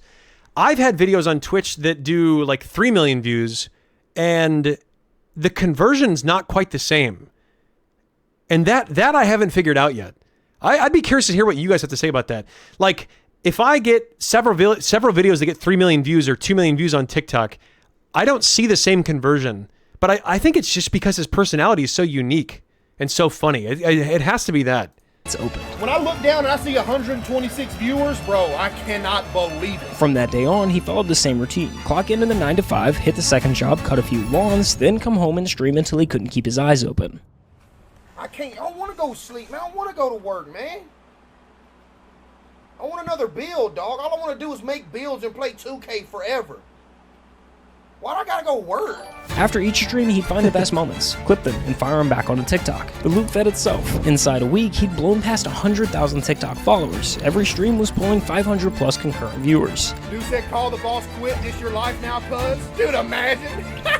And the number that actually mattered, he was making more money streaming at night than he was at his day job. And no, y'all literally just donated more than I make in a week in one night. Bruh. But CaseOh kept his head on straight. What shows up overnight can also disappear overnight. So before he quit his day job, he needed proof that this wasn't a fluke. So he made a deal with his chat, hit 5,000 Twitch subs, and he'd quit his job. This a day we're gonna remember forever, you feel me? This a day we gonna remember forever. You know I love y'all, man. Thank you, bro. It's all y'all, you feel me? Thank you, man. Full-time CaseOh in the building, and I'm laying in their mouth, too. Within just a few weeks, it was a done deal. Case's fan base was new, but dedicated, and they wanted to see him pursue this thing full-time. Like I said, I've been dreaming of wanting to, be a streamer, a content creator since I was 13 years old. I finally took the leap, bro. I finally took the leap, and y'all came through for you, boys. For real, y'all came through crazy. No, it wasn't all sunshine and rainbows from here. You know, that is so relatable. That's so relatable. I used to be, there's videos out there, guys, that exist of me and one of my friends that are on YouTube of us doing videos even before TrevDog62. Or it might have been right around TrevDog62, but I'm almost positive it was before my voice dropped. So like before I even hit puberty, I have videos of me with a high-pitched voice on YouTube right now. But God, that's so relatable. I used to watch like Smosh back in the day and be like, oh, I could make I could make skit content just like Smosh. That is so unbelievably relatable. Internet was still garbage, like genuinely bad. Streams would lag or even just end because the connection bottomed out. Do you see what I deal with? And when you're trying to build an audience, that's the kiss of death. If your stream ends, they move on to the next.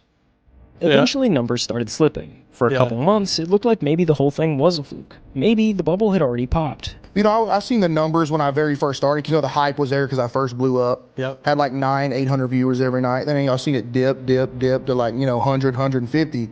I was like, I got to do something different or it's going to go under. Then he picked up a different game, Hogwarts Legacy. It was kind of a weird choice. It had a totally different audience from the 2K crowd he'd built, but he streamed it anyway. Clipped a moment and posted it to TikTok. Well, I see the sun peeking through the window a little bit. Sleep schedule gone now. Gotta make Hufflepuff proud though. Hey, it is what it is, man. That one video alone pulled in over 18 million views. Just like that, he's back. Viewership climbs to 600, keeps climbing, month after month. Every week, another clip going viral. Another wave of new viewers funneling straight to the stream. Man, I really wish it was that easy. Like, I know, I get, okay, how do I say this? Like, if we just base it on my own personal experience, I wish it was that easy. I wish all you had to do was release one video that gets 15 million views and suddenly you have 600 live stream viewers. You know what I mean? But like from my own, I'm not even going to say an opinion. Let me just tell you what has happened. Let's look at my own clips channel right now. Okay, 2 seconds. At Trevor Tree Clips. Okay, just so you know, by the way, just so you know, I'm not complaining in any way. Genuinely, I'm not. I'm not complaining. I don't think that this is, I'm not saying that this is anybody else's fault besides my own. But like, let's just look at how many clips here. Let's just look at these clips here, okay? So we have, sort of by popular, we have 24 million views, 22 million views, 20 million views, 16, 11, 10, 10, 9.3, 8.2, 8.1, 7, 5.5, 5.4, 4.4, 4.1. You know what I mean? How many views does my channel have in general? We have 334 million views, right? And like, I guess you could say like, oh, if you just streamed Silksong or if you just streamed Undertale, you'd have more viewers. But like, I don't necessarily want to do that. And also the answer to that is also, like once I finish the game, I'm not necessarily interested in continuing to play the game. But even when I was playing Silksong, even when this video did have 24 million views, this one video had 24. That was the memory thing. 24 million views. I was streaming Silksong, and there wasn't really much of a difference still. It's just crazy. I just wonder what the difference is. You know what I mean? Okay. Anyway.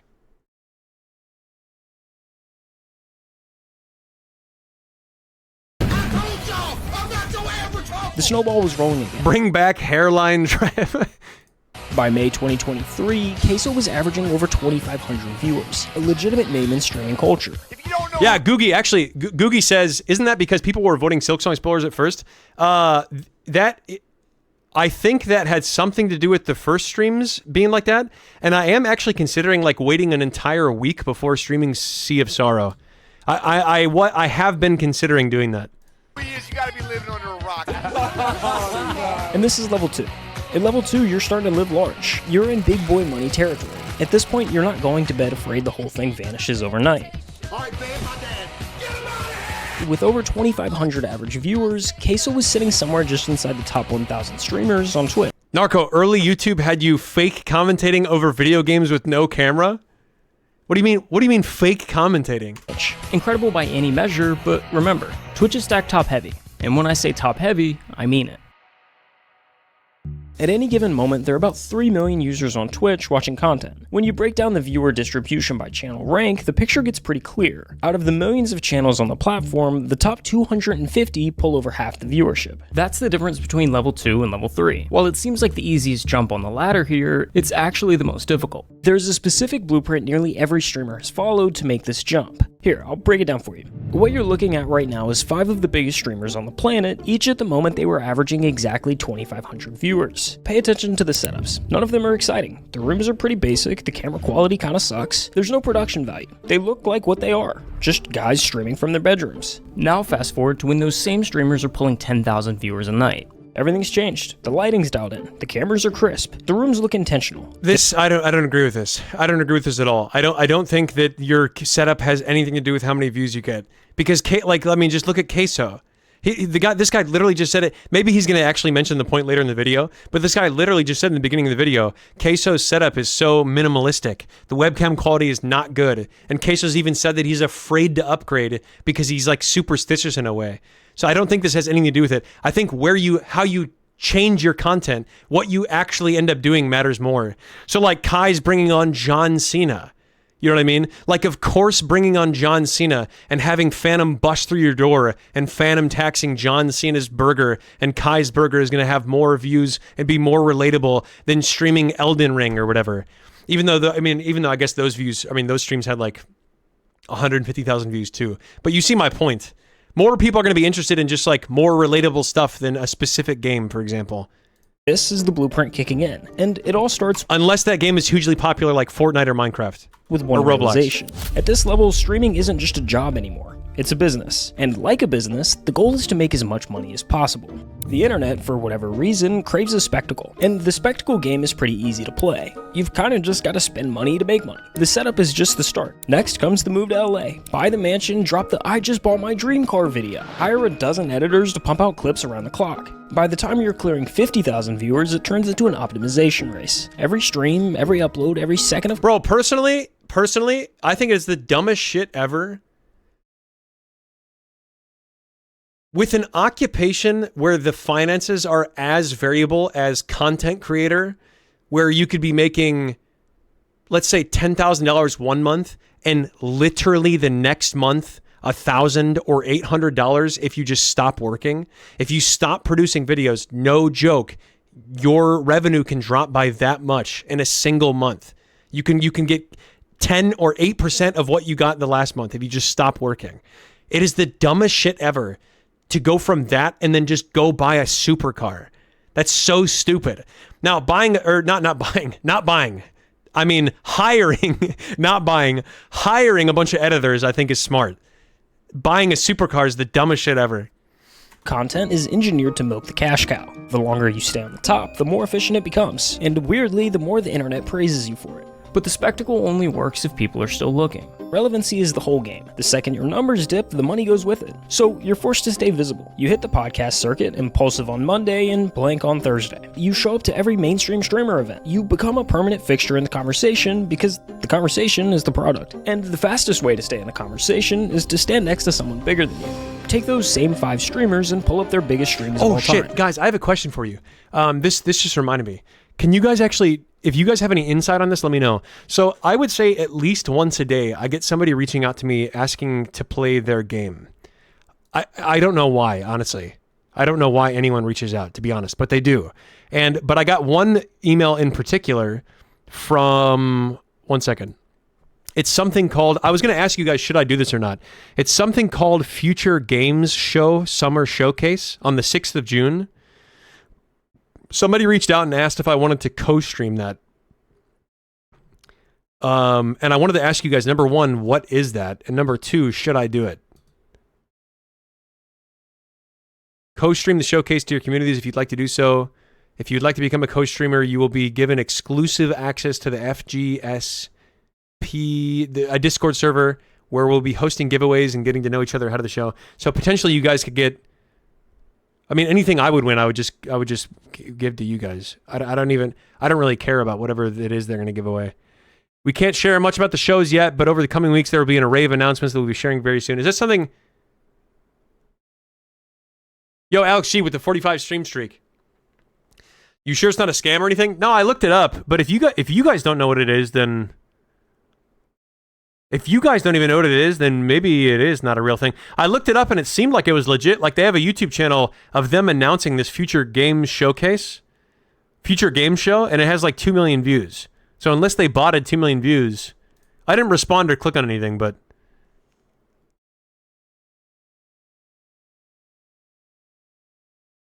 it was called Future Game Show. Future game show. It seems like most of you don't know what it is. And to be honest, if most of you don't know what it is or have never heard of it, then it's probably, I probably just won't do it. If a lot of you guys have heard, because say what you want, but Twitch chat is a great sample size for like what is actually relevant and what's not. I think I've heard about it. I don't live in the US. I mean, it's online. Ninja, Fortnite with Drake, Hayden Ross, the Donald Trump interview, Kai Cenat, the LeBron stream that pulled over 1 million concurrent viewers. That's the blueprint. I'm not necessarily saying it's bulletproof or guaranteed, but it's the safe. Oh. Oh my God. I literally just realized. Why do I not just get LeBron James on my stream and interview Donald Trump? Why has it taken me this long to realize that? Oh my God. Guys, we actually just figured it out. What the hell? Solved. Bro, every streamer who's made it to the top 250 has run some version of that exact playbook based on constant evolution. But CaseOh ignored this approach altogether. His strategy is quite literally the opposite in just about every possible sense. The last time we talked about CaseOh, he was fresh off of Hogwarts, averaging 2,500 viewers. So let's run that same comparison from earlier and fast forward to when he's at 10,000. Not much has changed. I mean, sure, he did buy a new house, but he moved from a trap house to a trailer just across town. Either way, at the end of the day, his computer monitor is still being held up with a vacuum cleaner. If I don't have the vacuum cleaner holding up the back of the monitor, it'll fall over. And then back here are my PCs. You can tell they're being held up by books as well. And the camera quality seems to somehow have gotten worse. Chat, my stream quality is actually so crispy. It looks like it's in 4K. Since Hogwarts, he's continued to stream 4 to 6 nights a week. Oh man, guys, here's the thing is like doing it CaseOh's way is the way that just like that everybody wants to do, you know? Like nobody wants to I'm sure some people wanted to play Among Us for a little bit, but nobody wanted to play Among Us for as long as they did, you know? Like at some point, like even Ludwig admits, he's like, yeah, I got in at a good time. He was, what was he averaging? Probably like 200 to 500 people. And then Among Us came out and then that kind of blew him up a little bit. Or just like, you know, Schlatt and his funny mic. I guess that's more like CaseOh. Like nobody wants to ride the coattails of anyone or have a certain guest on that blows you up. Like everyone just wants to authentically do whatever they want and then blow up that way. And CaseOh just does it, you know? And like, he's just so good, you know? He's just so good at it. Same time, same chat, rotating through whatever random games he feels like. Supermarket Simulator, Granny, Dress to Impress. What is this? Why is it on my front page? Playing it. Games a normal person wouldn't think to stream. But then you watch for 5 minutes and you start to get it. This is the funniest dude on the internet right now. Just plays the most random everything. Games. CaseOh, where did he come from? 200,000 viewers playing Fall Guys yesterday. Because the game isn't the point. The chat isn't there for the games. They're there to watch him fall out of his chair for the 10th time this month and narrate it like he's describing a car accident. Yo, that almost killed me. Oh! Yo! Chat! The chair is dead, dude! To watch him get jump scared by a horror game and scream at a volume that blows out the mic. And that's why it worked. By January of 2024, CaseOh was averaging over 50,000 concurrent viewers every single night, making him the #3 ranked streamer on all of Twitch. Like, my mind is weird. Like, in my mind, I still don't have the thought of, like, I still made it. Yeah. Because in my mind, I feel like if I have that thought and tell myself that I made it, you don't want to get, like, lazy. It's going to go downhill. Yeah. You know what I mean? By every metric the industry actually uses, CaseOh is underperforming. He's leaving growth on the table. You know, actually, so just to be fully transparent with you guys, I told myself, like, 3 years ago, I said, whenever I can consistently make about 5K per month, that's when I know, like, that's when I'll be happy. And the past 4 months, I've made 5K per month, and yet I'm still sitting here going, bro, what can I do? What else can I do? You know what I mean? So like, That's just so relatable to just always be like, oh, like I gotta do something else. I gotta do something else. That's just so relatable. Every possible turn. He doesn't invest in new setups, he doesn't upgrade his gear, and has no real plan to optimize himself. Every analyst will tell you he could be twice the size he is if he just ran the playbook like everyone else. And honestly, they're probably right. But here's the thing. CaseOh never looked at any of that and felt like he was losing something. Buying a house in the hills, pulling up in a supercar, collecting all the things that say you've made it. None of that ever seemed to be important to him. And there's nothing wrong with wanting those things. A lot of creators go in with exactly that goal in mind. But CaseOh sits in this rare category of someone who actually reached the I made it moment. Bro, look at him. He looks like he's genuinely... He looks like he's genuinely witnessing somebody dying that he actually knows. Look at his face. He sits in this rare category. Look at this. Look at this face. Does this look like the face of somebody who's acting or someone who's actually witnessing a legitimate death? Genuinely. That is so crazy. Of someone who actually reached the I made it moment and genuinely doesn't want it. It was never about like being huge, just like, because it didn't matter the money. You know, I just wanted to do what I loved for a living. I could be, you know, pinching pennies to make it, but as long as I get to stream every day instead of go to work, I was cool with that. You know? But to be clear, it's not like he's allergic to money. He's the #3 streamer on Twitch. The guy is doing just fine. But there's a difference between making money and squeezing every last cent out of your audience. He's never done any kind of subathon, he doesn't say yes to every brand that comes knocking, and he doesn't manufacture drama to give the numbers a little bump. The way he sees it, you can't leave money on the table if it was never what you sat down for. Some of my most favorite jobs I ever had were the jobs where I was making pennies. Yo, I'm not even finna lie to y'all. I think y'all just donated more than my week's paycheck in one night. I'm talking about... Bro, he sounds so different there. He sounds so different there. That's actually crazy. That was only like 4 years ago, it looked like, or less than 4 years ago. Sitting in the parking lot of the dollar store, having to call my mom, be like, hey, can you spot me $50 for food for the rest of the week? But you know what? I was happy. Like, if I could turn this into something and just be able to do this with y'all every day, that'd be a dream come true. Yeah, I was broke, but it was all right because the job was cool. Dude, I'm not worried about Twitch ad revenue. I would rather people have a good viewing experience than make an extra, you know, whatever a month. So that's the money half of the blueprint. The mansion, the supercar, the optimization strategy. But the blueprint isn't only about money. The other half of the blueprint is relevancy. The streaming world has a short memory, and the way you fight that is by staying in the conversation. Podcasts, events, collabs, it all comes down to the same idea. Stand next to someone bigger than you, and you get to share some of their spotlight. Well, if you thought he was underperforming on the money side of the blueprint, just listen to this. In 3 years as one of the biggest streamers on the planet, he's done exactly one traditional collab. Jinxie. You know what too, actually? Because I'm chronically online, and that should be no surprise to anybody, you know what this is making me think of? I watched a video yesterday about some guy that's a duck or whatever. You guys probably know who I'm talking about. Something duck. He's got a duck for a profile picture. Anyway, he basically just covers pointless, needless drama. And I watched a video about Lacey. FaZe Lacey. Or I don't know what happened to FaZe, to be honest. So I have no clue. I know that it's not a thing anymore, but you guys know who I'm talking about. Lacey. And I watched this 23-year-old man basically just throw like a little temper tantrum.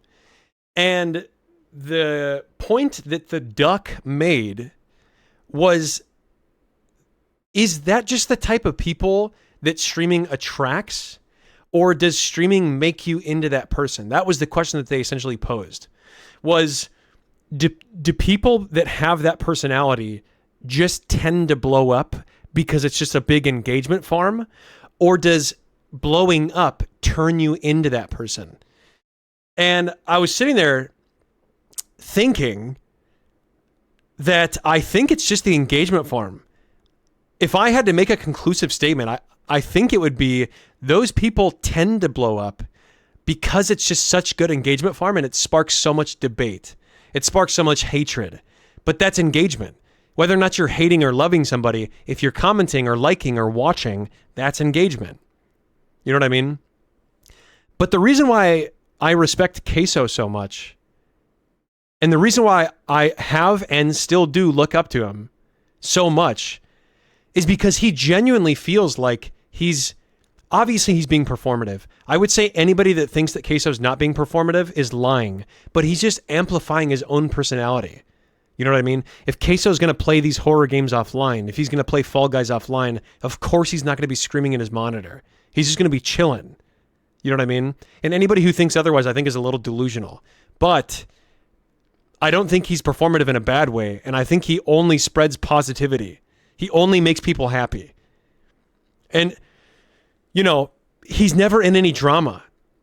He doesn't really collab with people unless it's Jinxie or Sketch. And when they collab, they don't talk about any drama. They just have fun. You know what I mean? So he's just such a good inspiration for just spreading entertainment and just being an entertainer and making people laugh and happy, you know? It's just so nice to see that it's like a diamond in the rough. You know what I mean? You should collab with Team Cherry. Hey, reach out to them. Reach out to them and let them know. See, I don't even know who Rakai is, and if you're even saying that, then I probably don't care. What's the furthest you've ever traveled? Florida. And that was one time to go to Jinxie's house. And that collab is almost word for word the only existing footage of CaseOh outside of his own house. My friend brought this up yesterday to me when we were chilling. He said it's crazy that Jinxie literally has the only recorded footage of me outside of my own stream setup. Like, he is the only one that's got me out of my room. Matter of fact, it was the first time he'd ever left the state he was born in. So this is the first time you've ever been out of, like, Florida? Or out of Arkansas, Yeah, Tubert, I totally agree with that. And to be honest, I feel the same. I feel the same way. Like when I'm playing, I think if this is a surprise to anybody, then I really want you to reflect why.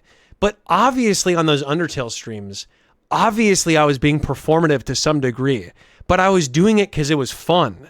You know what I mean?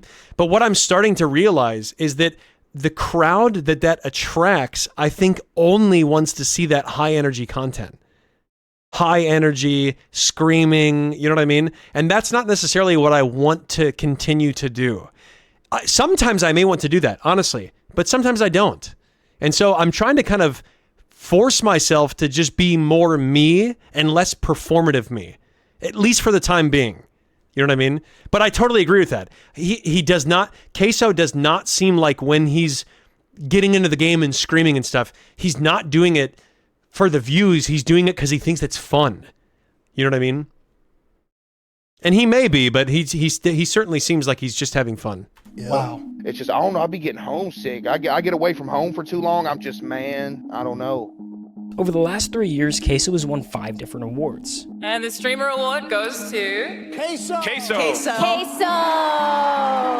He hasn't shown up to a single one in person. Mr. Beast tweeted you? Oh, yeah, I talked to him, yeah. I can't even go on a Mr. Beast video due to fear of airplanes. Ain't that bad, chat? According to the blueprint, all of those things just come with the territory of being in the top 1%. But CaseOh is avoiding Yeah, I agree. So, okay, you guys are actually saying a lot of interesting stuff right now, which I like. I don't think playing things up is ever a bad thing. People do it all the time IRL socially. I agree with that. There's 2 things I want to say. Number 1, I think most people will change even slightly how they act in one friend group or around one friend than how they act around another. So, for example, you're not going to act the same way in front of your mom that you do in front of your best friend. That's kind of an extreme example, but you get the point. The second thing I want to say is that I think when people act performative when they IRL stream is the reason why a lot of people hate IRL streamers. I think that there's a place to do it, and if you're doing it from the own comfort of your home and you're playing a horror game by yourself in front of a camera and it's just you in your room, totally fine. Do whatever you want. But being performative while actively making people uncomfortable with IRL streams, I think is just, that's kind of pushing a boundary that I didn't want to do. Also, Americ, welcome to the stream. I noticed no difference in StreamU and UU, both silly gooses. Yo, welcome to the stream.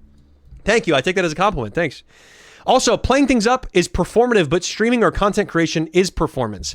Alex31, your comment reminds me of a comment that I've seen before. I've seen people say, React content is not necessarily my cup of tea, something along that line. And yet these same people that I know have said this love my Undertale videos. So what are they essentially saying? They're saying, oh, React content, I'm better than that. React content, it's not really for me. I don't really like that. But what I do like watching is people reacting to video games. Like my entire Undertale streams, nobody's watching for my gameplay. No one's watching me. No one was watching my Undertale streams to watch how well I was playing the game. Because I was playing the game like garbage. They were watching me react to the game's story. You know what I mean? That blows my mind. That actually blows my mind. That to me sounds a little hypocritical. But yes, I agree. I agree that playing things up for the sake of entertainment is performance and is entertainment. I think there's nothing wrong with that. I don't like a lot of reactive content, but show me someone hearing a song I love for the first time, I'll watch that whole thing. Yeah. Yeah, actually, I agree with that, yeah. Yo, Inked, what's going on? Welcome to the chat. I wouldn't be proudly supporting children in the coal mine at work. What? Wait, where did that come from?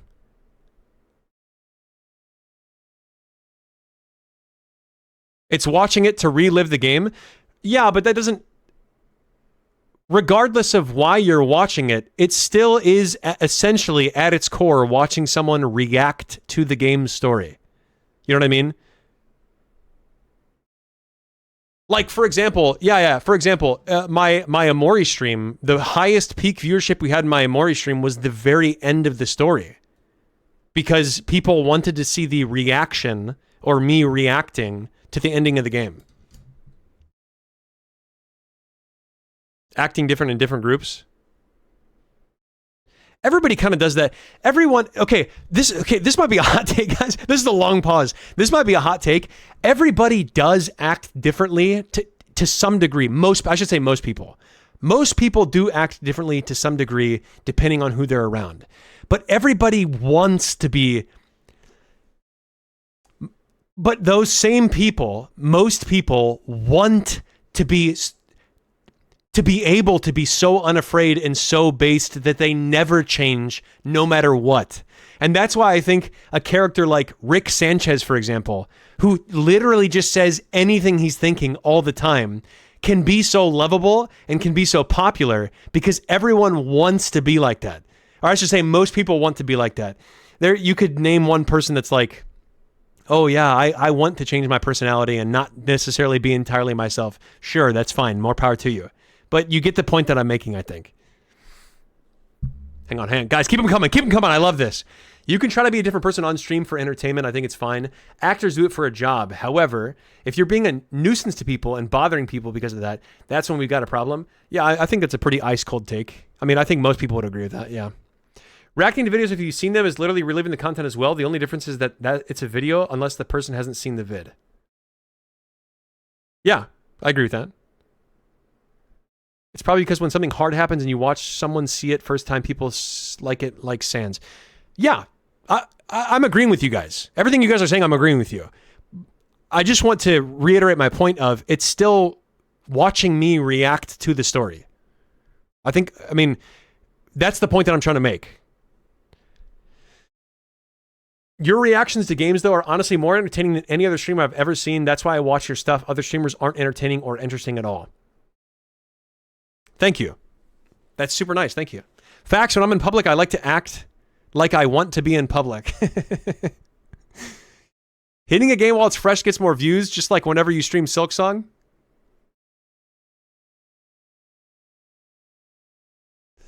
All right, guys. Okay, let's keep it going. Let's keep it going here. Okay, wait. I only like React content when the reactor is actually adding something to the video, like a Sniper Wolf type reactor. Who's Sniper Wolf again? I thought that was that one person that doxed someone? Oh, wait, sorry. Let me finish reading your comment. I think it's just kind of slop. Okay. Okay, I thought you were saying that you liked Sniper Wolf. Rather than pausing the video and giving your thoughts and actually adding something. Hey, Victor, welcome. Yeah, guys, I don't know if some of you are hearing me say something different, but yes, I agree with you. Watching somebody react to a game story is you reliving that moment through that person. I'm agreeing with you. I totally agree. However, what my point is, not even however, let me retract that. My point is that whether or not you're watching someone react to a video, a story of a video, or watching someone react to the story of a game, it's still, in a way, react content. That's my point.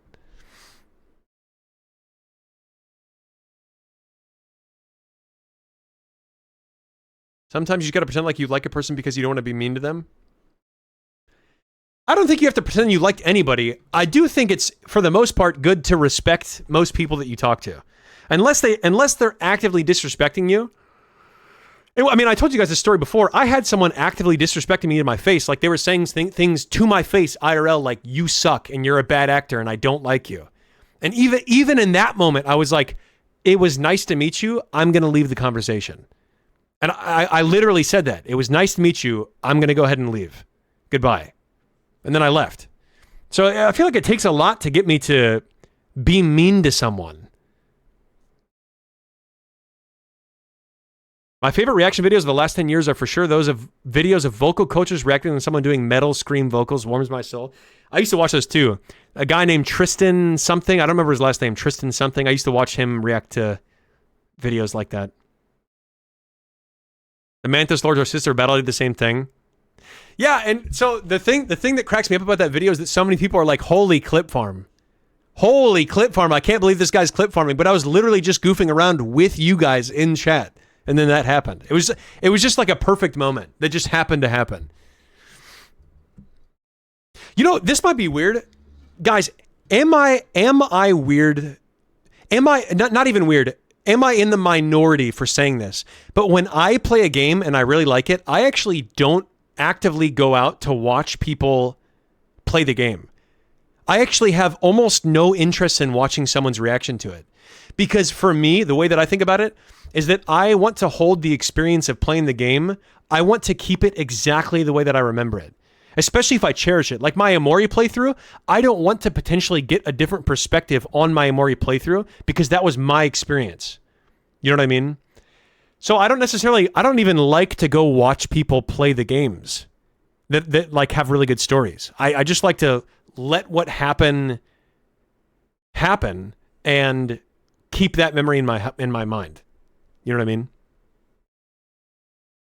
I'm literally avoiding your Silksong playthrough on purpose just so I can have a good experience when I do get it. You're tacky and I hate you. Isn't that a School of Rock quote?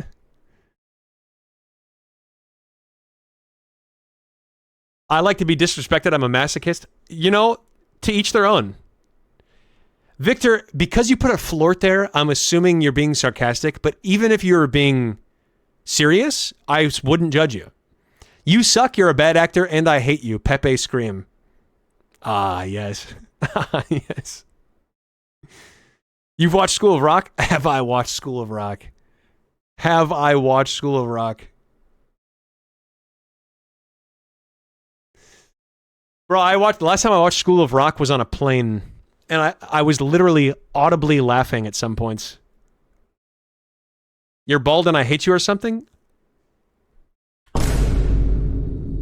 Soup! Okay. All right. Guys, let's keep going. All of it. And when you stack it all up, not going to award shows, turning down the collabs, even the fact that he's only left the state of Arkansas How once, long was that you pause? start to wonder if there's more to it than just not caring. Chat, I didn't tell y'all this, bro. When I was changing setups to go from the trap house into the trailer, I was literally a mental wreck for like a week straight. Because I don't know if anybody else has this, but dude, I have like some form of horrific OCD that I've had for years, that if something even minor changes, I'm gonna die. You see, OCD is one of the most misunderstood conditions out there. People hear the word and picture some— Yo, first off, Race to the Destroyer, thank you so much, I appreciate that. Second off, yes, I'm going to play Subnautica 2. I didn't realize it came out in 7 days, though. Subnautica 2 comes out in 7 days? Is that actually... Subnautica 2 release date. May 14th, 2026? Holy God. Yeah, I probably will play that, yeah. someone who just likes things clean and organized. And while that can be a part of it, that's not exactly what it is. At its core, OCD is anxiety. For CaseOh, moving into a new house meant moving into an environment that was full of variables his brain hadn't had the chance to map out yet. Like when I take my hat off and put it on the counter, same spot every night. If it goes in a different spot, I'm dead. Everything becomes unpredictable, and for someone with OCD, an unpredictable environment is one thing that can't be controlled. I would say I probably have a little, like a certain amount of OCD, because I'm definitely a clean freak and I wash my hands like 25 times a day. I'm definitely like a germaphobe and a clean freak. So I don't know if that qualifies, but I don't necessarily have to have, well, actually I do kind of have to, wait a minute. I think I actually do have to have things in the exact same spot all the time. I don't think I die if I don't.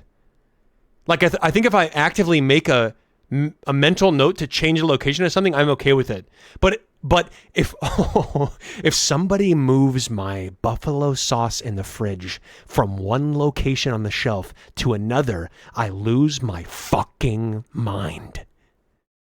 That's not true. That's not true. But I definitely think to myself, I'm like, what the fuck? Who the fuck did this? So I think if somebody moves something without telling me, that's when I'm like, who the hell? Do you wash your hands till it bleeds? No. Also, George, I don't know if I'll play it as soon as it comes out or a week after. I'm still thinking about that. Who knows? If it comes out on a not Tuesday, Thursday, or Saturday, I might just wait until the next Tuesday, Thursday, or Saturday. Buffalo sauce, here I go. Hey, Merc, next time you come over, you're gonna have to move all the buffalo sauce.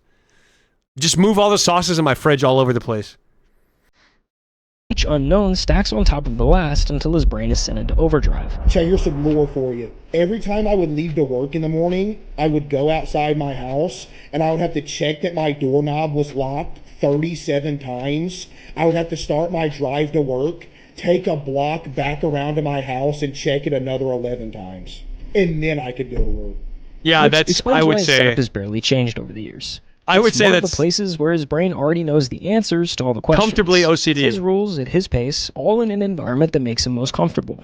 But that need for predictability doesn't stay contained to his house. It follows him everywhere.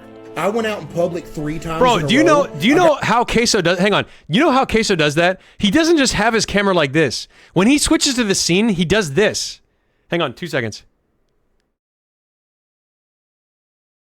Like this is a more exaggerated version of what he does, but this is what he's doing. He's not scaling it like this. You know what I mean? He's scaling it like this. And he just fills up his whole screen. I recognized all 3 times. I never went outside again, bro. Like some people, bro, came up like, hey, yo, can I get a picture? Everybody started looking. I'm like, oh man, dude, I was about to pass out, man. Outside of that room, he controls nothing. Who's around him, how they got there, whether someone grabs his shoulder before he sees it coming. None of it is up to him. I don't go out in public. I don't. Never. When he's at home, it's easier to manage because, well, he's in his own house. But in public, there's no way to make the unknown stop. It's not only on... You know, okay, guys, this is about to be a long one. This is about to be a long one right here. I'm going to tell you this right now. I used to be very extroverted when I was a kid. I used to be a huge extrovert when I was a kid. And then sometime around middle school, I swapped from being extroverted to a mixture between introverted and extroverted with probably leaning towards introverted. And I don't know why. I don't know when that happened, exactly when that happened. I don't know exactly why that happened, but it did happen. And then by the time I became an adult, I became almost entirely introverted. Like I would hate going out in public, or I would much rather prefer just staying home and playing games than doing anything out in public. And yet, I've found myself recently, and by recently I mean like within the past 3 or 4 years, recognizing that and wanting to change that. So what I'm about to say is not for people that are introverted and don't want to change it. Because if you're introverted and happy, then more power to you. Like, honestly, 100% serious. If you're introverted and you're happy with it and you don't want to change it, that's fine, honestly. I have no problem with that. But if you're like me, where you've noticed that you became introverted over a period of time, and yet you craved how it was when you were extroverted, all I can say is this, and it ties along with the story that I just told in the beginning of the stream. Please force yourself, you know, I don't want to say force yourself, but just say yes to more stuff. Just go do more stuff and go talk with people. Because the more you do that, the more you realize, like, okay, how do I say this? The more you do that, the more you realize everything you're scared of is not actually there. It's literally all in your head. Everything that worries you, if you make a fool out of yourself, if you make a joke that nobody laughs at, which I've done several times. I've made a joke where no one laughs and it almost becomes uncomfortable. But it doesn't matter. You know what I mean? And just getting comfortable in the uncomfortableness has been one of the best things that I've done recently. Genuinely. And this is something I've been working on for like 4 years. You know what I mean? And I'm still working on it. I'm not good at it right now.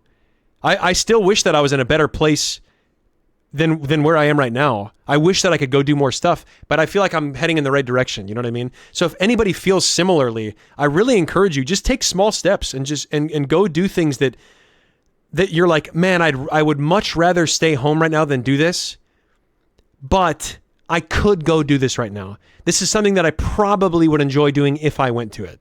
Start small. You know what I mean? Because I really do think that it has been the number, actually going out and doing rather than like watching videos about how to break that fear or thinking about it and then never doing anything. That's been the number one thing that's helped me. Number one. I agree, Googie, I agree. Being extroverted genuinely tires me out. There is, after I spend enough time around people, I find myself literally like shutting down. Whereas it's not that I can't talk, it's that I just don't want to anymore. I don't want to socialize anymore. I don't want to talk anymore because it's like, it's taxing on me. However, the more that I go do it and the more comfortable I get doing it, the longer that I'm able to kind of last, I will say, and the more fun that I have. You know what I mean? And okay, Alex, here's the thing. Alex said, I don't know if you're making a joke here, but let's just pretend that somebody said this and they weren't making a joke. If you aren't making a joke, I'm not making a joke out of it. I just want to use your comment as an example. Alex said, my non-existent friend inviting me to somewhere. If there is someone who doesn't have friends that are inviting them out, you don't have to have friends that invite you out. There's apps like Meetup. There's apps like, what else is there? Eventbrite. There's apps, there's several different apps where just things are happening. You can go to, like I'm going to use Spain as an example now, but you can do this literally anywhere. There's places where people just meet up. Like there's clubs or there's, I can think of like several different hostel tours that you can take in Spain just by going there and signing up for something. You don't necessarily have to know anybody. Matter of fact, I've gone to meetups where I've known no one, and it's almost more freeing because there you can legit say anything and do whatever you want and say whatever you want and just be your authentic self. Because if somebody there doesn't like who you are, number one, it doesn't matter. It genuinely doesn't matter. And number two, you're probably never going to see them again. You know what I mean? So you don't necessarily have to, nobody needs to invite you anywhere for you to go out and do something that you enjoy doing. And believe me, trust me, I recognize it's way easier said than done. So even now, if there's 3 things that I wanted to go to, I'll probably go to like 1 out of 3 of them. So I know that it's difficult, but it is possible. I can't go some public places where I don't know anything. I mean, I feel like this should go without saying, but you should be an adult. Like, be an adult. All the advice that I'm giving is for adults. I can't just stay at home and watch Trevor Tree VODs all day. Okay, duffel bag again. I don't know. Guys, I'm going to pretend that everything you're saying is 100% serious because on the off chance that there is someone that is thinking that, I don't want them to get the wrong message. No. You can't just stay at home and watch Trevor Tree VODs all day. And I guess I should say it with a preface like this. I'm saying that only for people that are introverted but would like to be more extroverted. Again, if you are introverted and you're happy doing that, more power to you. I'm happy for you. That's fine. But if you do want to be more extroverted, then definitely not. No.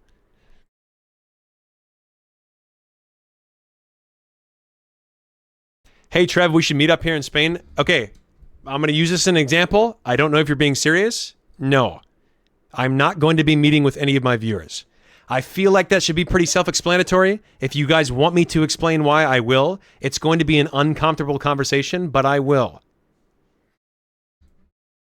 I like being my own a lot. Doesn't mean I never want to meet up with people, but personally, I don't want to do it very often.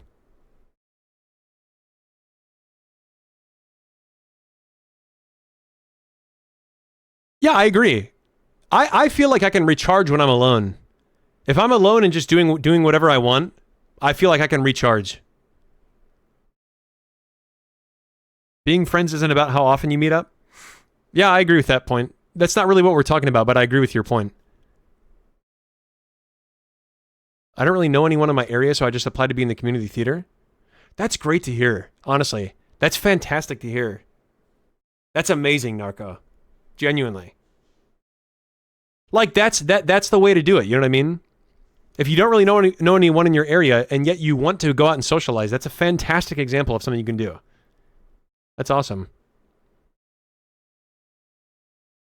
I love uncomfortable conversations. Juno, if you're only asking for the uncomfortable conversation, there's no need to explain. Introverts could socialize and seem totally extroverted in a group, but then members go home happy. The introvert goes home and completely implodes and crashes. I guess it just depends. It just depends on the scenario that I'm in. I used to find myself, man, this is a long pause. Man, guys, I like to pretend that everything I'm saying to CaseOh right now. Everything that we're saying, we've been saying exactly to CaseOh right now. And that's his face looking back at us as we're talking to him. I used to be the type of person that when I would go out and be in social situations and join social groups, my energy would slowly die. And then by the time I left, I would be exhausted. I would feel like I would need to recharge. I'm getting to the point where no matter how much time I spend in a social situation, because I'm just letting go of all of my anxieties and letting go of all of the what ifs and what if people don't like me and what if all that, because I'm just learning to just be like, all of those thoughts just do not matter. And I'm like accepting that. I'm getting a lot more comfortable and able to be a lot more energized throughout an entire social gathering, which I think is interesting. And the only thing that's helping with that is just by continuing to do stuff. I'm a big introvert, but I really want friends, and going online just to chat with people, and it is great so far. I hope one day I can become confident enough to find people in person to meet. That's great. That's great. I would say that's fantastic. That's 100% fantastic. I would say, just from my own personal experience, I do think it is important for myself, for me. I think it's important to also have a group of people that I can meet up with regularly in person, because in my experience personally, I'm not saying, this is not me judging anybody, I'm just saying in my experience personally, when I have tended to rely on only talking with people in Discord, only meeting people in voice chat and things like that, I found myself much less happy than when I was actually going out and making real physical connections with people. You know what I mean? And that's just personal. I don't know why that is. I'm not smart enough to know why that is. I can't sit here and pretend like I know why. I'm not a psychologist. All I know is that was the case. When I started being able to have more meaningful and frequent meetups with people in person, my life became happier. And that's just me. That's just me. Again, I was somebody who was very introverted that wanted to be more extroverted. That was my, you know what I mean? I don't think it should be a surprise if that's the case.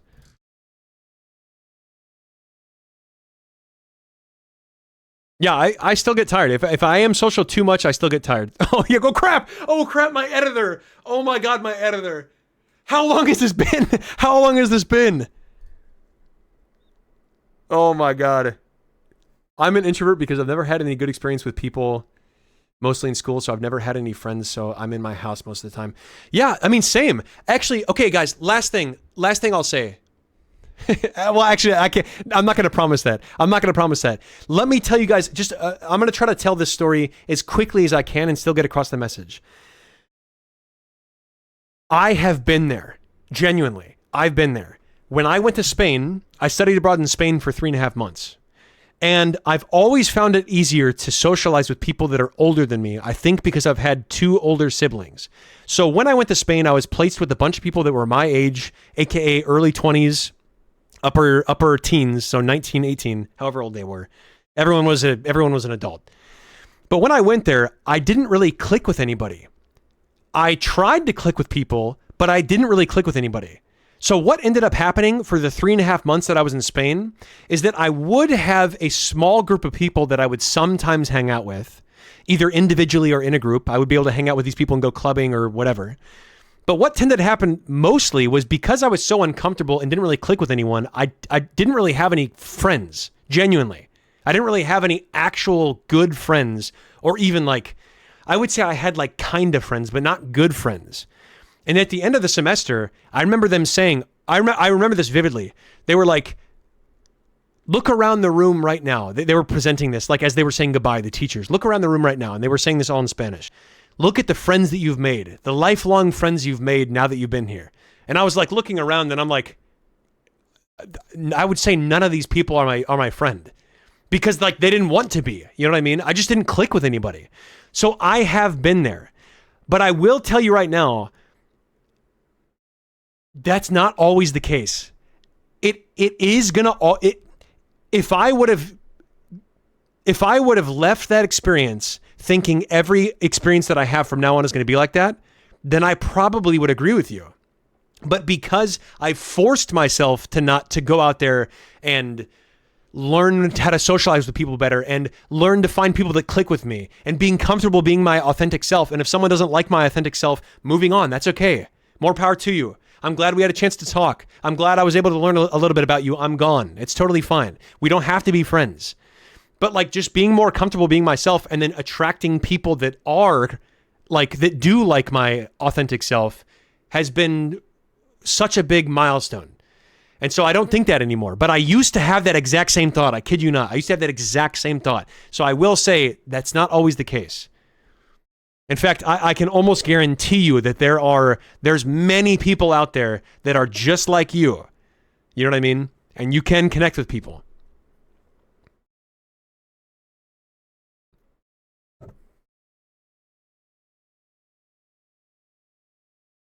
Pause timer is at 11 minutes. Honestly, for me, it's the opposite, where most of the time I prefer hanging out with people over something like a Discord call, because if I ever feel exhausted or overwhelmed, I can just disconnect from the call and be on my own. I prefer hanging out with people over something like a Discord call. Yeah, so Tubert, if you like doing that, and you're genuinely happy doing that, then that's great. That's fantastic. That's why I'm trying to be very clear about saying this is my personal journey that I'm sharing with you. I'm not saying that anything else is wrong. I'm not saying anything else is better or worse. You know what I mean? Editor, I'm so sorry. I'm so sorry. Yeah, so okay. Last thing I'll say. Guys, last thing I'll say. Nobody say anything interesting after this. Nobody say anything interesting after this. Last thing I'll say. Somebody said, I never want to... I just never seem to find those people. Like, bro, I want friends. Where are you guys? Please show yourself. Here's what I will say. How many people in here right now... There's been at least 2 or 3 people that have said, I want to go socialize with people and I want more friends, but I find it to be more comfortable staying inside, and I don't necessarily and somewhat along the lines, I don't necessarily have a good experience or interactions with people. Think about how many people in here are thinking that right now. Right now, how many people in here right now are thinking that right now? Most of the time, people that think that are going to choose to also not leave their house. So when you ask the question, where are these people that are like me? The people that are like you are also staying inside. You know what I mean? And that's not a bad thing. I'm not saying that's a bad thing. I'm just saying, if there's one message that I could spread, it would be, if there are people like me who are, or I should say, I should probably say were. I was very introverted. Now I'm becoming less so. I'm becoming more extroverted. If there are more people that are introverted that want to become extroverted, of course, you're going to have, like, guys, 85% of the interactions that I have are interactions that I'm like, I could go without doing this. I could take or leave talking to this person right now. But the 15% that you do meet are going to be cool. You know what I mean? They are going to be interesting and nice, and you're going to like them. So, like, the more people that want to be more extroverted. Again, I'm not saying anything about people that are introverted and like being introverted. That's totally fine. But the more people that are introverted that want to be extroverted, that we can get to actually go out and meet each other, the better that I think it will be. Especially with how much stuff is trending online. And especially with how much like people are using ChatGPT as a therapist or whatever, you know what I mean? So anyway. Everyone in this chat is pretty curb eater. Yeah, I agree with that. I feel like I can't meet new people because no one has much in common. I only talk to people who I've known since I was a child.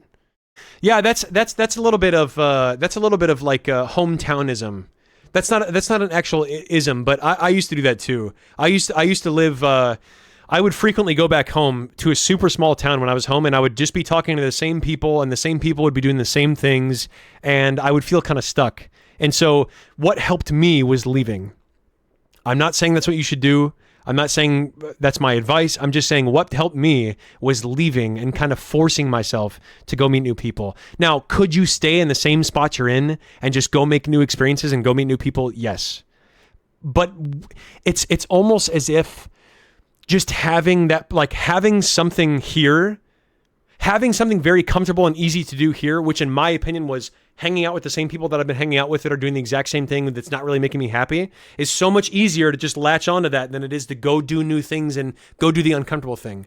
So just leaving and forcing yourself to not be able to fall back on that, hang out with the people you've always hung out with and keep doing the same things you've always been doing, not having that crutch made it a lot easier.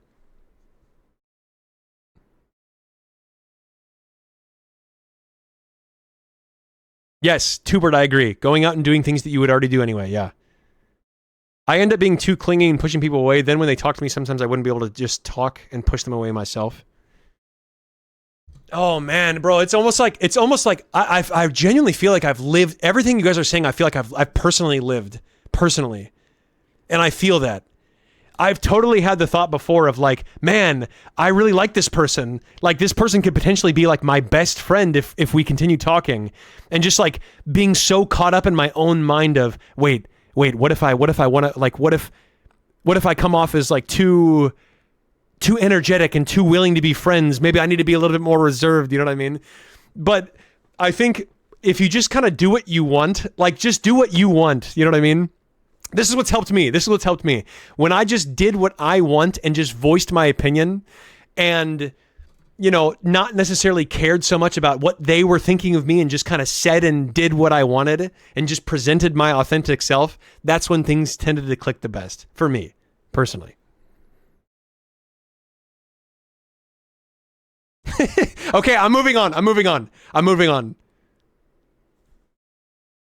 Phoenix!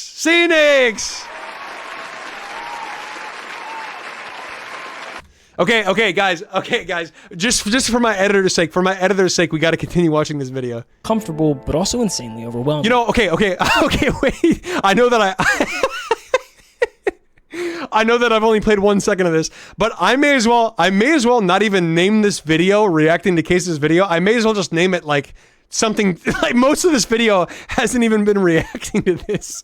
You would have a better chance of actually winning the Powerball lottery than ever seeing me in public. That's how rare it is. No joke. The blueprint says the path forward revolves around a constant state of evolution. The more you change, the newer things are, the more excited people are to watch. But for CaseOh, that path has never really been accessible the same way it is for everyone else. And yet, here he is. You're literally almost 1,000 away from 10 million. Say it ain't so. This is a moment in history. Bro, look at that growth. Look at that growth. Holy shit. That's just a nice, steady, straight line. This is more stable than the stock market. If CaseOh's channel was an investment you could invest in, this would bring you a higher return than investing in the actual global index fund. No, this is a moment in history. Behind everything, the awards, the numbers, the journey from a rice mill to the #3 spot on Twitch, almost nothing has actually changed. You definitely gonna do this full time? Hey, I hope so, see. On Twitch, almost nothing is...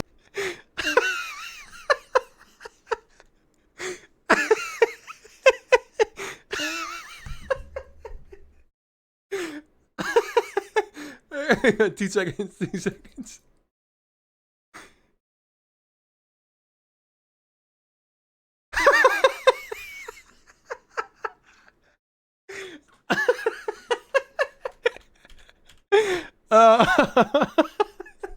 actually changed. You definitely gonna do this full time? Hey, I hope so, CJ. That'd be a dream come true for you, boy, man.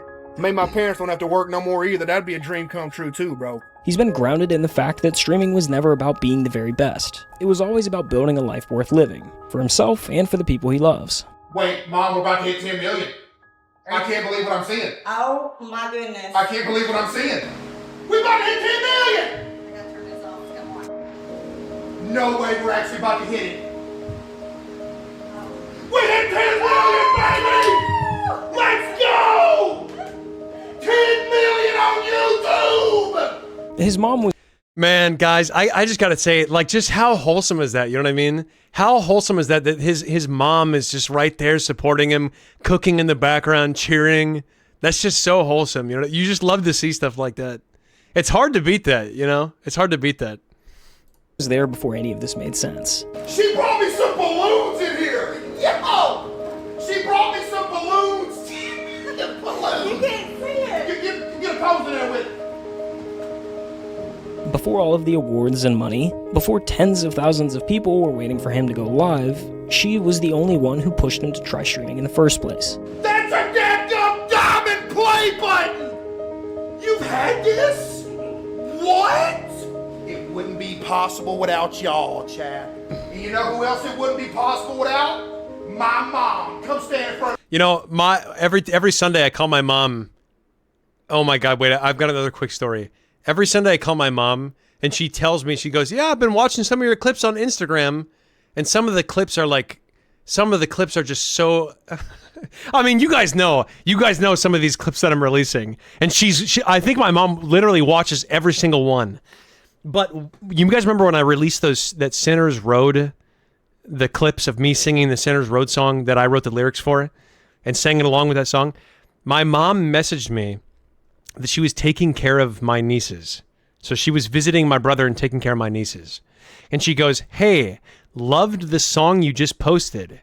I showed it to your nieces, who's 5 and 3 years old. Now, luckily, the clip that she specifically showed did not have the Ask Jim bit in there. There was no Ask Jim bit, and there was nothing. The worst thing was the worst thing, right? Quote unquote worst. Now, I'm not saying it's the worst, but like I didn't swear and I didn't technically talk about anything sexual. I only said if how you swing is on the fence, don't worry, we've got the green prince. That's the quote unquote worst line, right? The most quote unquote, you know, sexually implied line, I guess. That you know what I mean? But when she told me that, I'm like, Mom, please don't show my nieces any content that I make, please, ever again. Look at that! And his dad, the man who spent his whole life doing the kind of work nobody claps for. My dad, for example, like, dude, this whole life just working. He's had multiple back surgeries, multiple wrist surgeries, multiple foot surgeries, all from just working his whole life. The man he watched and worked alongside with do it with no complaints. I worked with my dad, and we were both maintenance men. Maintenance ain't easy work. You know, you're crawling under sinks, you're changing faucets, you're crawling up in attics, you know, all that, just nasty. The same man that taught him how to work was eventually the one who told him to quit his regular job and do what he loved. I remember the night we hit 5,000. I was like, all right, tomorrow I'm gonna call my boss. I remember I got him to call because I was scared. Like, hey, boss, you know, I'm playing video games for a living. But it'd sound better coming from my dad because, you know, my dad was essentially like his right-hand man. Yep. But yeah. So when streaming became a reality, he made sure that the two people who spent their lives building him up never had to work again. What has been like the most fulfilling thing that you've run into in your career? Just that everybody gets to... Does anybody know who this VTuber is? I've never seen this VTuber before. I don't even know who that is. Steal.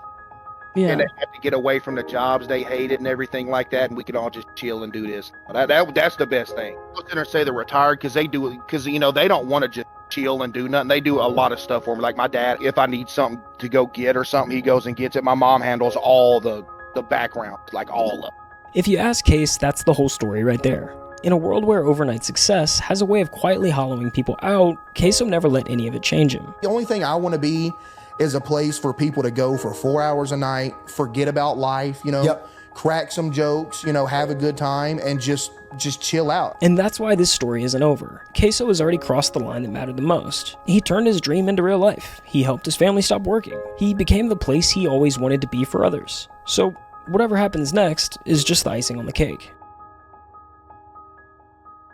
You know, guys, actually, I'm thinking about this. I used to think exactly that I want to turn on the stream for a few hours or whatever, and then just be a place where people can chill out. But I think, okay, the conversation that we just had 10 minutes ago, 5 minutes ago, whatever, that conversation was a good conversation to have. Especially if there are people that aren't able to have that conversation anywhere else. You know what I mean? So I want to primarily be just a form of entertainment. But I also think that I've been avoiding having conversations like that and just kind of focusing on entertaining and playing the game or whatever. But I think there's a lot of value in having conversations like that. But I can see where he's coming from, you know, just kind of being a distraction. I can see where he's coming from. I've been dreaming of this since I was a kid, bro. Y'all for real low-key making dreams come true, bro. Man, W video, but I have to say, honestly, I have to say that I think bro, it's hard to make a video about CaseOh and have it flop. You know what I mean? It's hard to make a video about CaseOh and have it flop because he's just so dang wholesome. His story is so wholesome and feel good.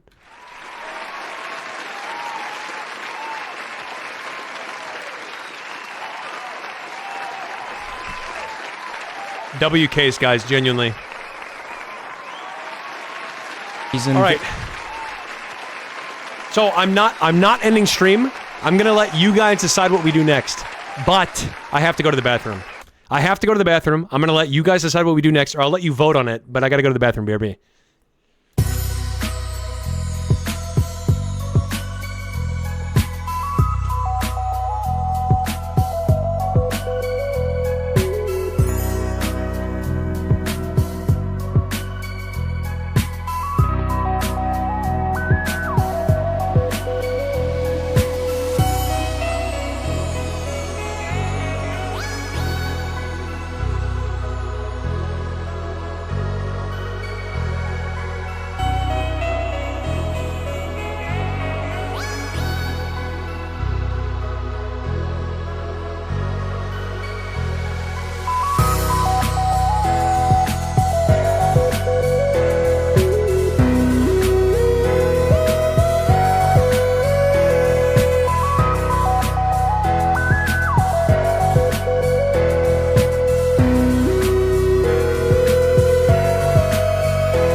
W timing. Guys, by the way, I was doing a little bit of, I'm not trying to sway the polls here.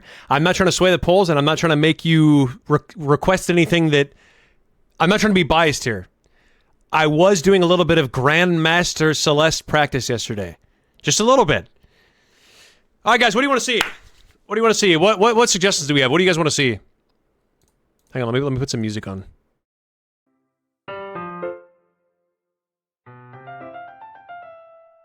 MyHouse.wed, I will not be adding that to the poll. That will not be added to the poll, Juno.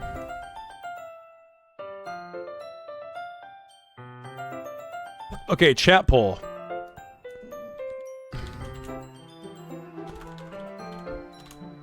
We got strawberry jam.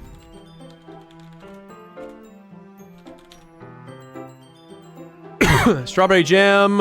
I'm not adding Minecraft, there's no way. Not even suggesting because Strawberry Jam's gonna win.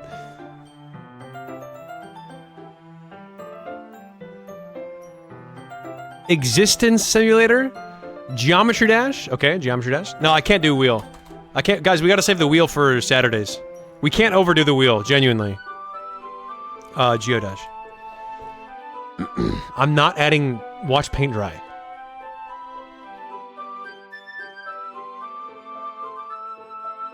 What the hell is Coconut Simulator?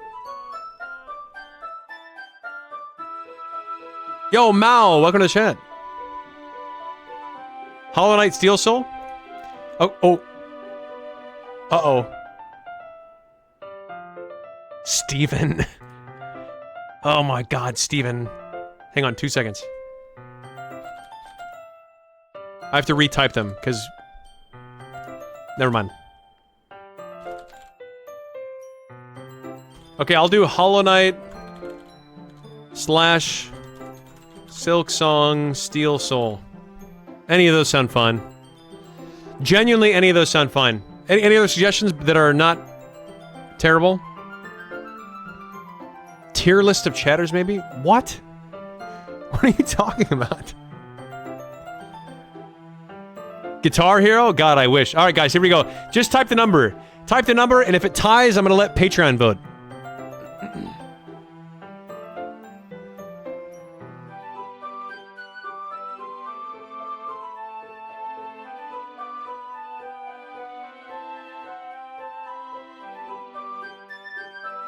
Whoa, it's close.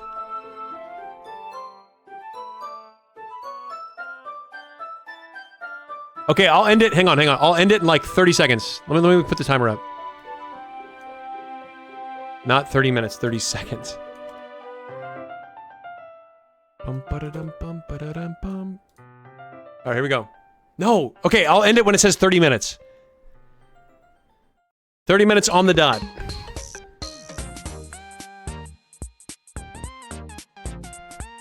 $17 seconds.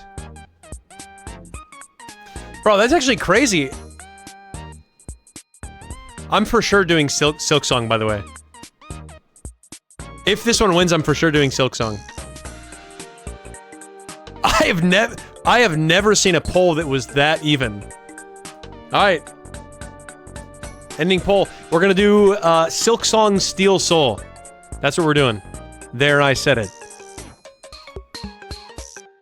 I haven't played... Bro, I haven't even opened Silksong in so long.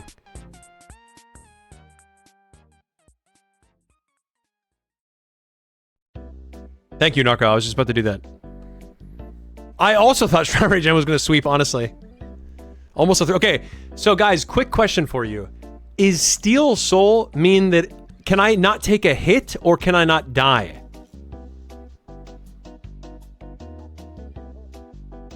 You can't die? Easy.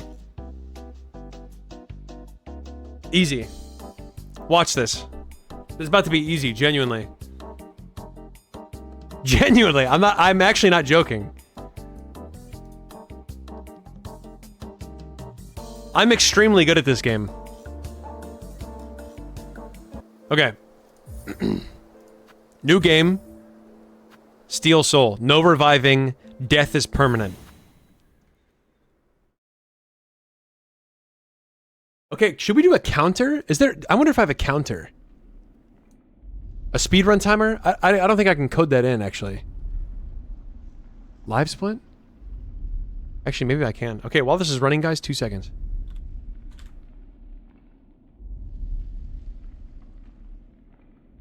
Desktop. Live split. Let's see if I still have this. Oh, I do. Perfect. Actually, we'll put it like right in place of the timer, I guess.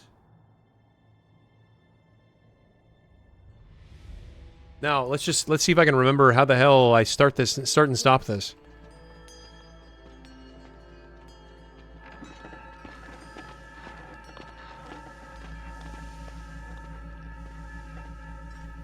Okay.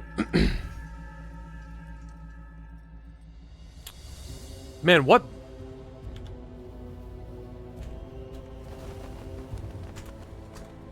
I have no clue. I have no idea what button I press to start this.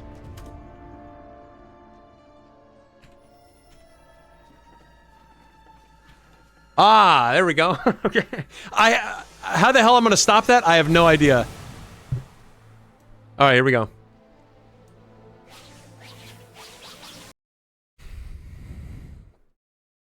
Let's see if we can do this. Act 1. Heirloom. I pressed I think slash on the number pad. Oh yeah, Narco, can we get a quick gamba for how long is it going to take me to die? And you can just use your own judgment for what you think the gamba should be.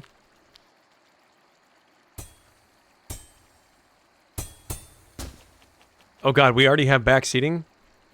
Wait, you start with 1 life? How the hell did I forget that? Oh. Now, most people would miss this.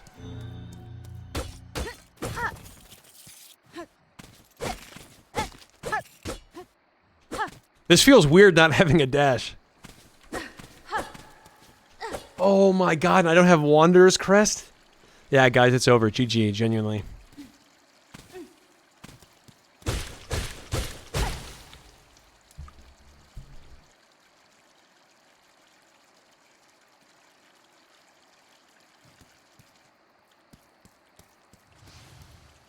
No, no, I'm not doing it. I'm not doing it. I'm not doing it. I'm not doing it. But can you imagine, though? Not today, guys. Not today.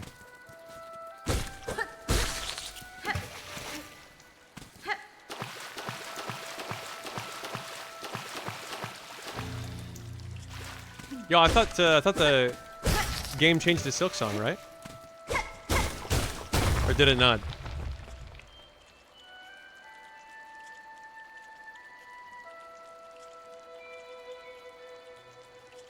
Okay, the game is on Silksong, but I changed the title. Oh my god, I don't have a wall jump. Oops. How the hell did I play this game before all these mechanics?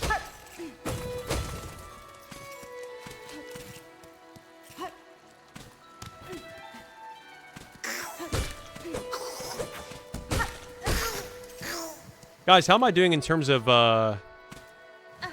with respect to the fastest run on the game? And the world record, how close am I? I thought this was Moss Mother.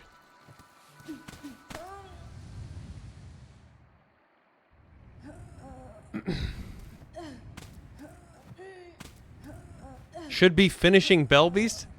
That has to be a lie. What? Wait, what? How?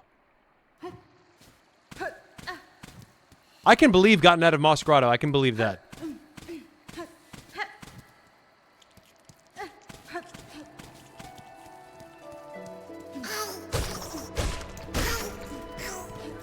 There's no way I'm dying. Like, I'm gonna tell you right now, there's maybe the first boss, but I don't even think I died to the first boss in my first ever play of the game.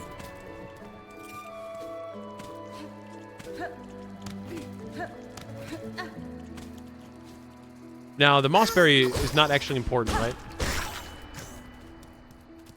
I don't think we actually need to care about that, right?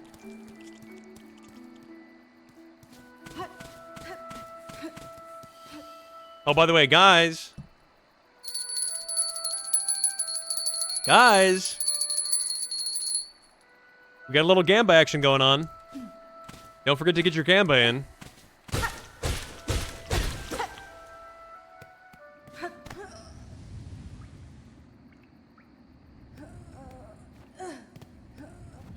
I'm not dying. I'm not dying, not even once. I actually may end the stream at a spot still alive and save the game. Okay, come on, Hornet, seriously.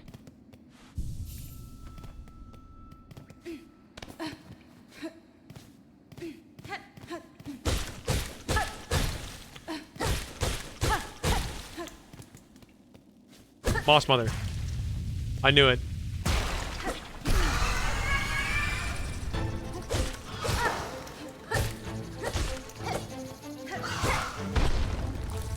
What the hell is this?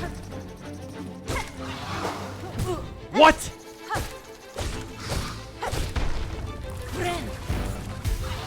Not that I needed to heal there, guys. Bro, you attack so slow without Wanderer's Crest.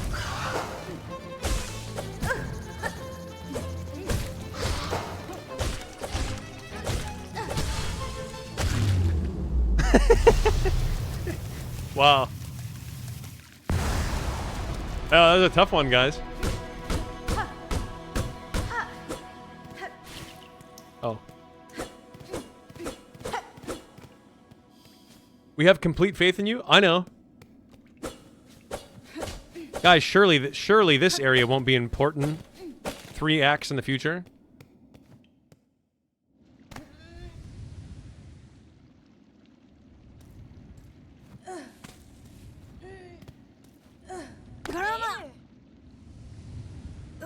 Up with you, up. There's no use wasting your energy on an old nobody like me. Guys, here's my audition. Here's my audition to Team Sherry here in a couple of seconds.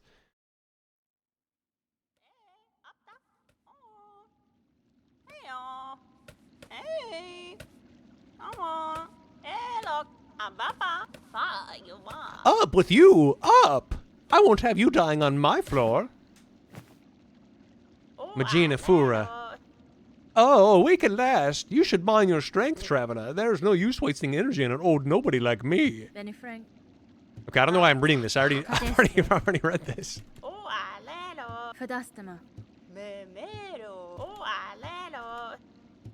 Is anybody mad about lore skipping? Yo, son, thanks for the follow. We have to climb up in Paherlum. Interesting. Get ready for the trailer.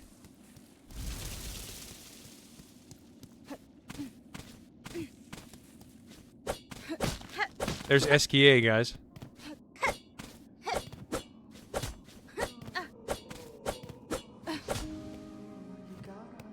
Do I have to talk to this guy? I don't think so, right? I don't think I do. Where do we fight the Bell Beast? I'm just gonna go there. I'm gonna trust my gut and go to the Bell Beast, guys. Nope, I think it's this way.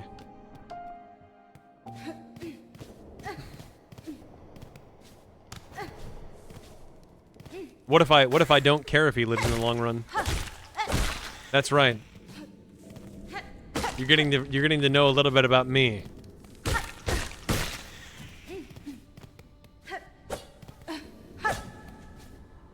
I believe Bell Beast is somewhere over here.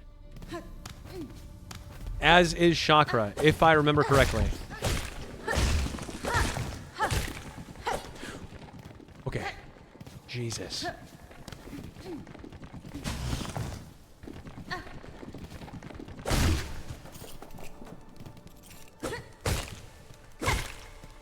Okay, we need double jump for that. I could have swore Sherma was... We should have already passed Sherma, right?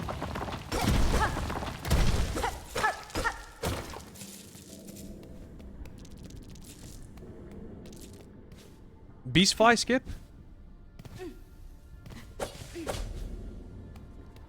Somebody explain Beastfly skip so I can do it. So I can do it first try.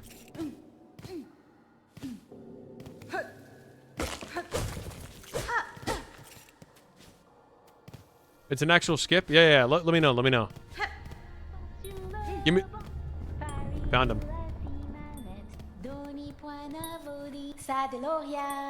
That's fine.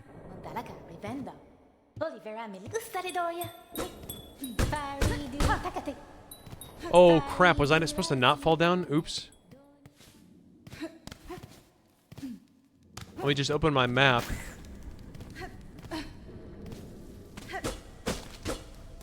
Let me just open my map. And I'll find out how to get over here.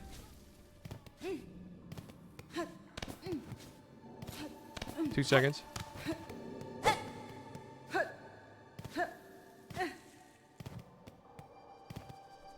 Wait, guys, how the hell do you get to the Bell Beast? Oh, never mind. Wait, I've already been here. Hang on. Oh.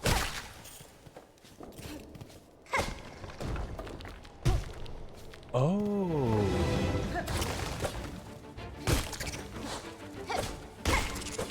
Please tell me this is mandatory and not optional, please.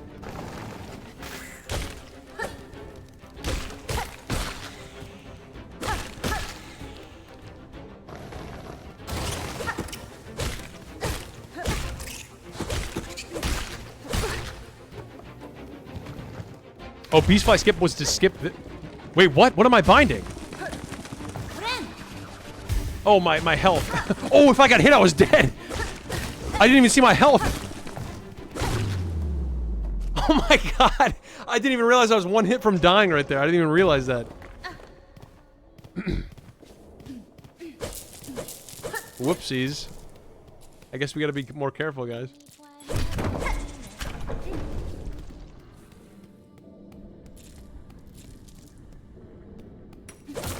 What's that rumbling that I feel?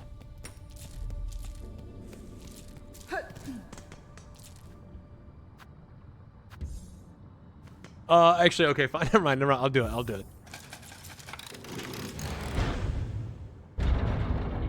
Already, key word there, inked, is already almost died. I didn't actually die. But did we die?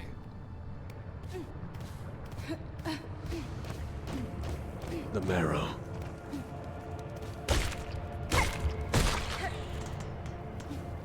The marrow. Okay, double jump. Or dash, I mean.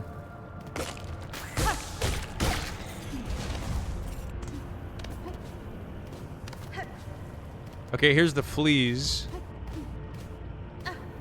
I guess I'll talk to them. I guess.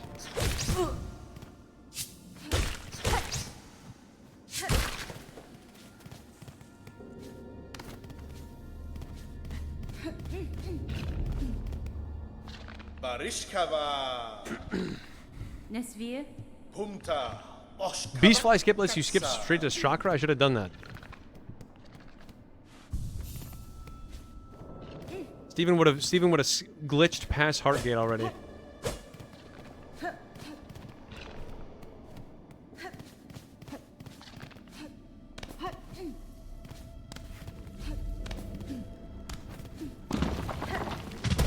Now, if I remember correctly, guys, we should be going in the general right direction.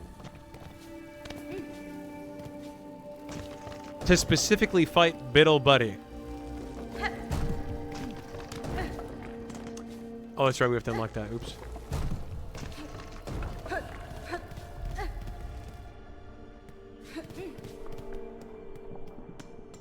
This is where she is, right? No?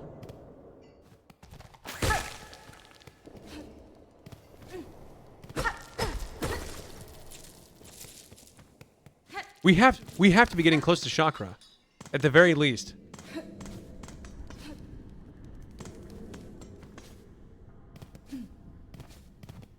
I swear I remember this.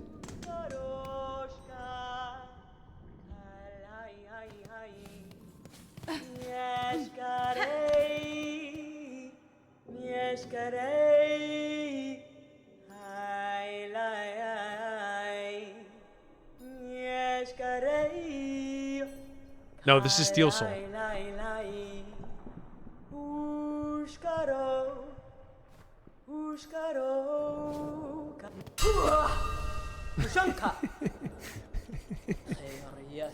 Magina Fora.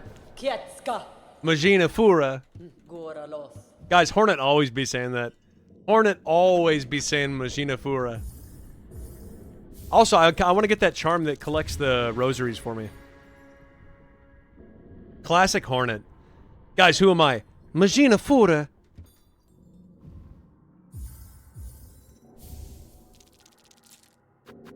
Hornet literally won't shut up about Magina Fura. Okay, now.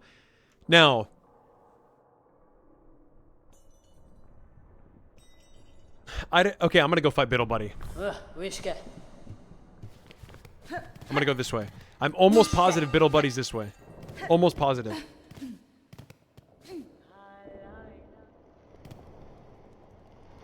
Wait, no, that's the wrong way. Hang on. Right? Isn't Biddle Buddy this way?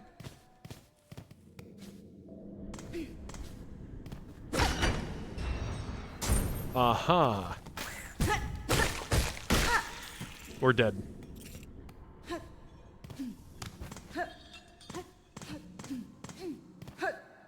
Right? Why does my brain remember? Oh, I have to unlock that gate first. Okay, okay, fine. I'll go left. I'll go left. Biddle Buddy is right of here, though, correct?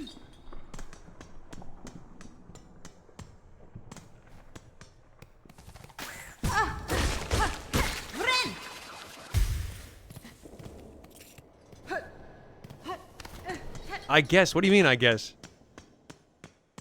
Even if the answer is up and right, that's still right, right?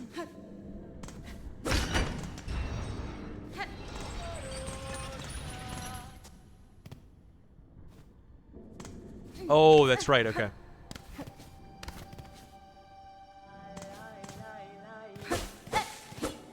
Mieszkanie. Hmm? 100%. Biddle Buddy's right here. Ooh, actually, I just realized I might die.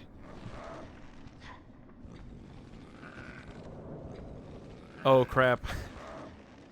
Wait, no, I need an ability. Don't I need an ability? Because I can't just hit Biddle Buddy free. Oh, that's right. I need an ability. I think the ability's to the left, and I need that ability to get Biddle Buddy free. Okay, now I'm remembering. It was a long time ago.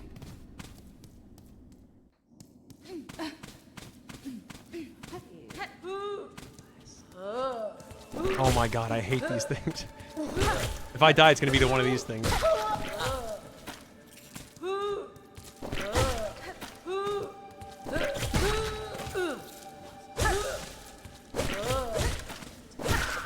Too easy. Way too easy. I'm cheesing everything. And I don't care.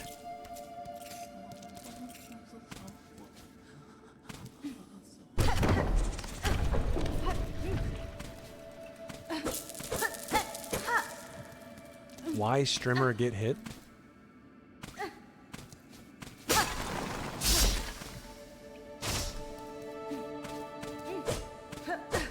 Okay, 2 seconds.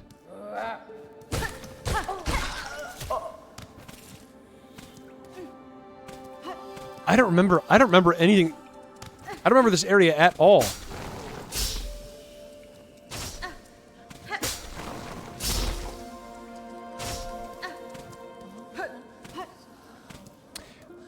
Never mind. I heard the whispering. Hang on. I heard the whispering. It's got to be somewhere over here. We need to get up there, but I don't remember how.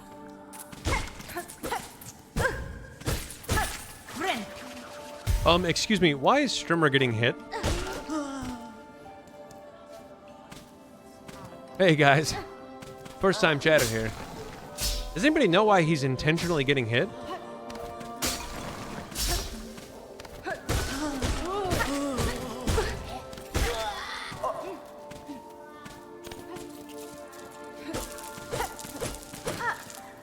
Clip warning? Who the hell's gonna watch that clip?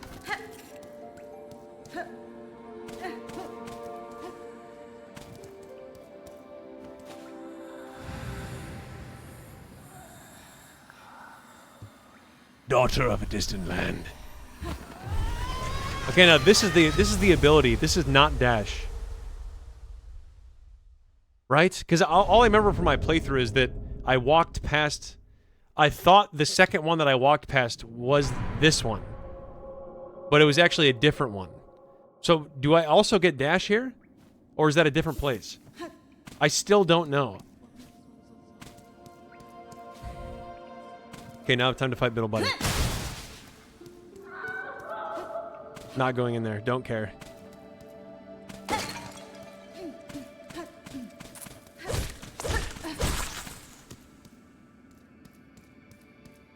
Oh, dash is deep docks. Okay.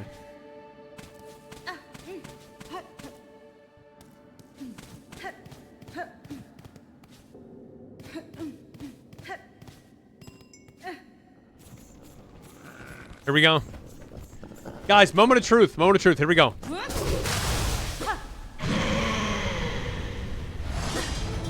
We're so screwed. I don't remember. I just realized I don't remember the attack pattern at all. Literally at all.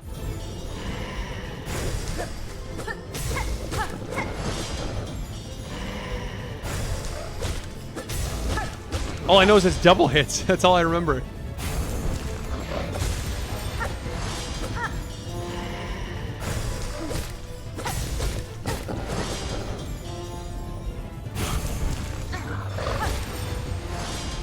Okay, I'm gonna take my time.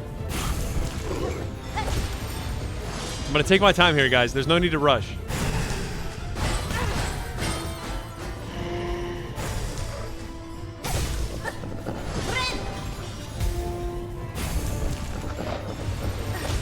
No need to rush here, guys. No need to rush.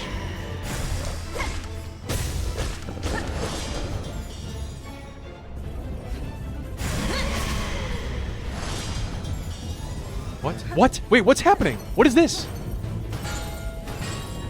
Oh, I remember this. Never mind, I remember this. 2 seconds.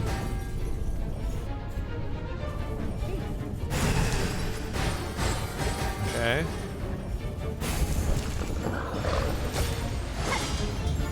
Okay. 2 seconds.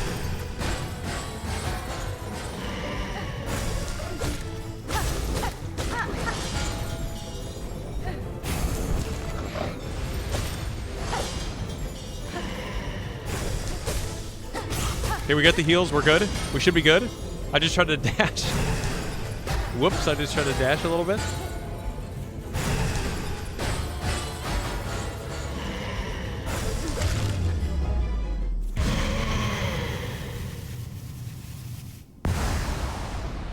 But, like, actually, genuinely wasn't nervous. How many times did I get hit there? Twice? Or once? I think twice.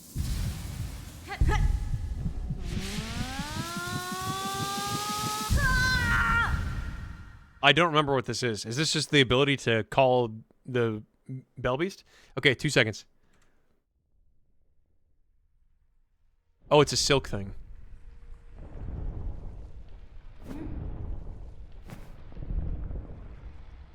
Guys, I'm loading up something for Biddle Buddy specifically.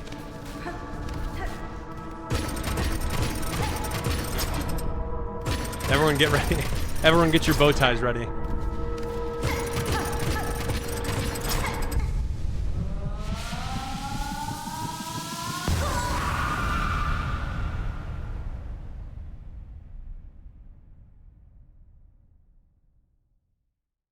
No, not your cereal. Not your cereal. Oh, guys, by the way, I checked the Summoning Salt video, and he released a video 3 or 4 weeks ago, and I realized the video that the soonest video he released before that was 4 months ago. So, if Summoning Salt does not release a new video by next Tuesday, I'm going to 100%, no matter what, do the eating a bowl of cereal while watching the Summoning Salt video next Tuesday. 100%, no matter what.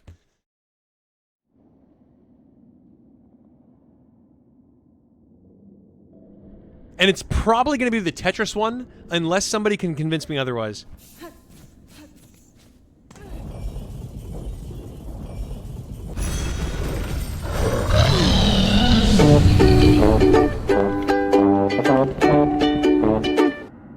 F is for friends who do stuff together. U is for you and me. N is for anywhere, anytime at all, down here in the deep blue sea.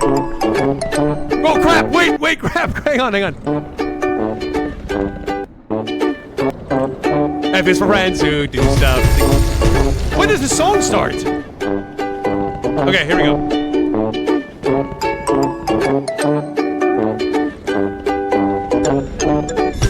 Okay, I got it. Ready? Here we go. F is for friends who do stuff. F is for friends who do stuff together. U is for you and me. N is for anywhere, anytime at all, down here in the deep blue sea. F is for flowers, frolic through the flowers. U is for ukulele.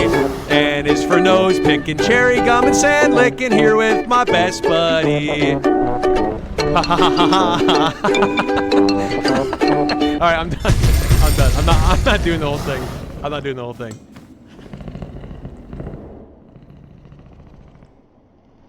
Alright, we got it. Actually, maybe we can travel, guys. Should we go to Bone Bottom? See how many guys we can take on at once? I'm not traveling. I'm not traveling. F is for fire that burns down the whole town. U is for uranium. wait, hang on.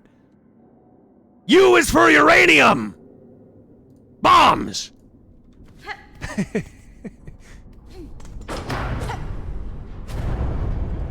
You know, can we talk about how I haven't died yet?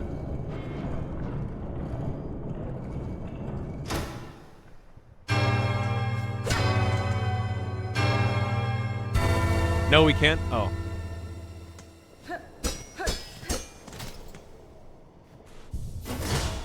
Soup credit name, I'm gonna say it. I was watching a Doug video the other day, and you'll never guess who I saw chatting. You'll never guess.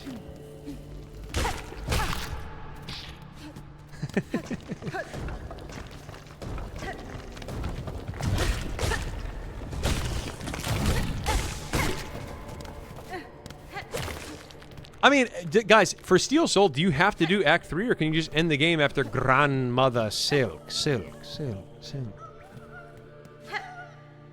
Oh, wait, I heard it flee. Hang on. Please remember the Hunter's March bench you died to. What Hunter's March bench that I died to? I don't remember any bench that almost killed me. It's probably nothing. It's probably nothing. I'm gonna go sit on every bench with 2 health. And then instantly forget how to play the game.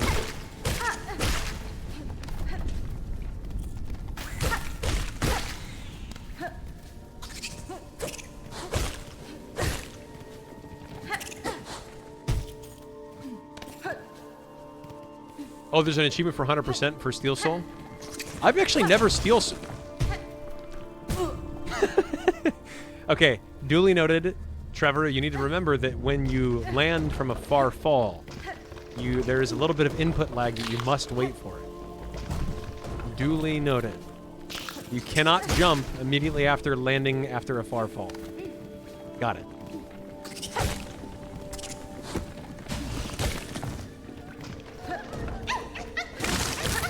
Bro, I'm gonna say it. I'm gonna say it. This flea was not worth saving. We should have just continued this story.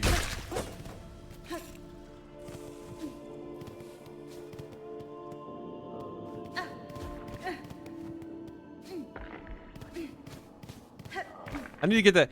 Guys, do you get wall jump with the dash too? Or is the wall jump different? I think it's actually, never mind. I think it's different. Thanks, guys. Thanks for the answer.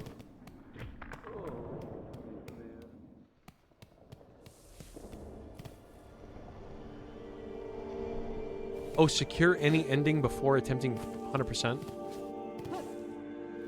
Is this room not just useless right now for me? I forgot that I had this map, actually. But I don't have a compass. Perfect. Oh, get ready to type realize. We're going to take Biddle Buddy to Bone Bottom and buy the map and the compass so that I can actually see where I'm going.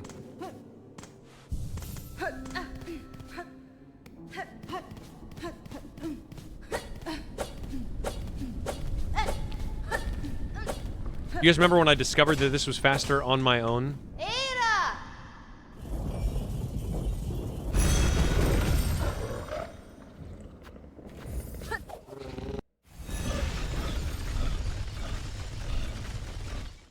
You can skip Moorwing saving fees, just saying. I'm not talking to a guy who's scared. I only want to talk to Chakra right now, that's it.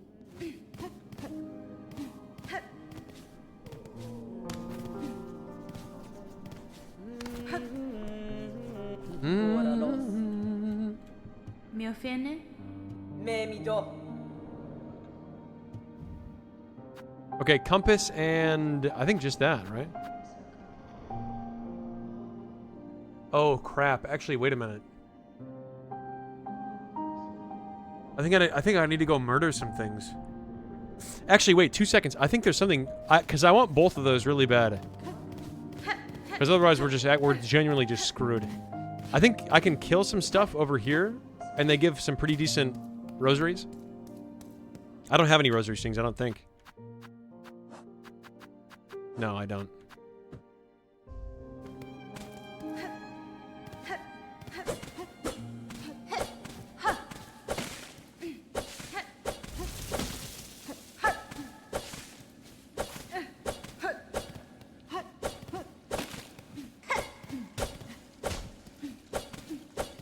I hate that old...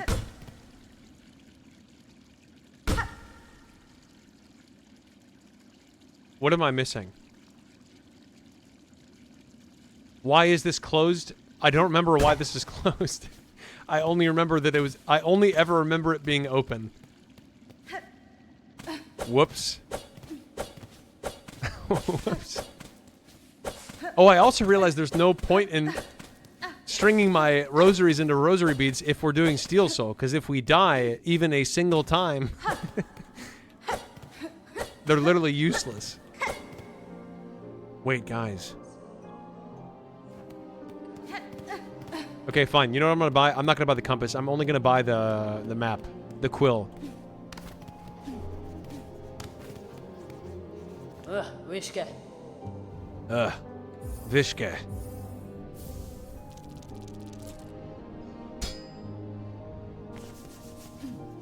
Well, okay. I guess we can look at this now. We just remember where we are. Surely we will remember where we are, I guess.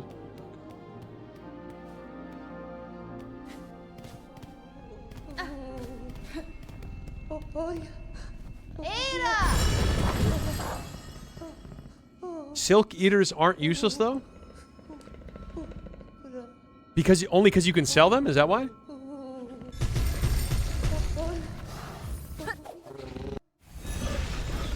A real Silksonger doesn't need a compass. I'm not a real Silksonger. I think you should know I also am not a real Silksonger.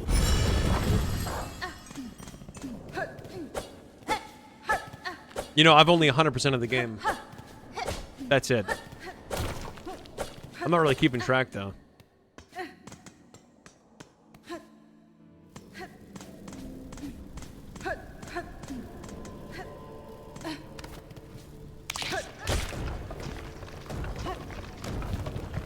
W-ish movement.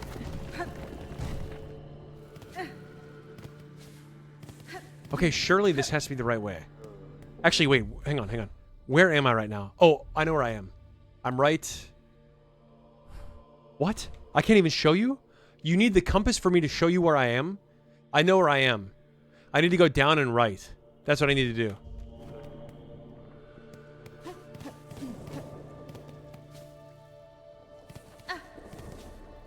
No, I'm not dying ever. What do you mean before an hour? I'm not dying ever. What's this before 1 hour talk?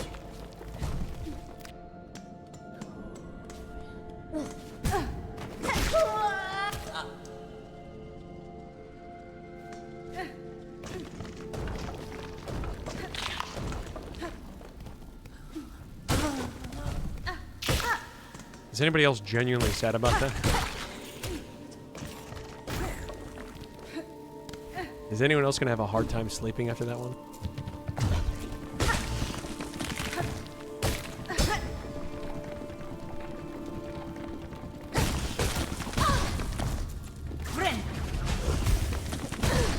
Guys.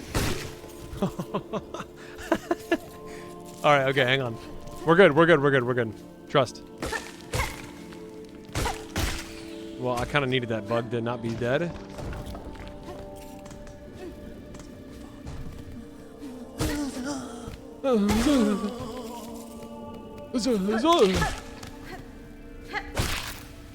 Got a single more hit. Yo, Ofer, welcome to the chat. No, I know exactly where I am, trust.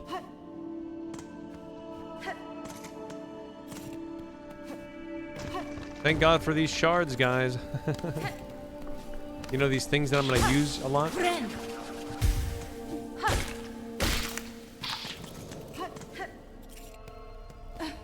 No, we're fine. We didn't almost die. We're fine.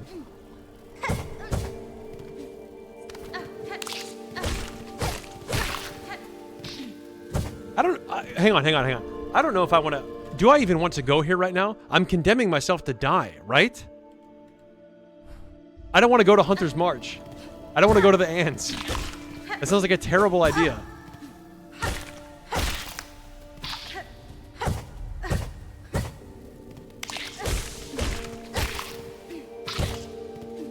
Although, to be fair, I don't know exactly where I am right now.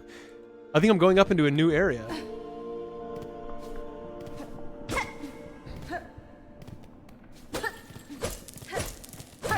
This seems suspicious. Oh, never mind, we're fine.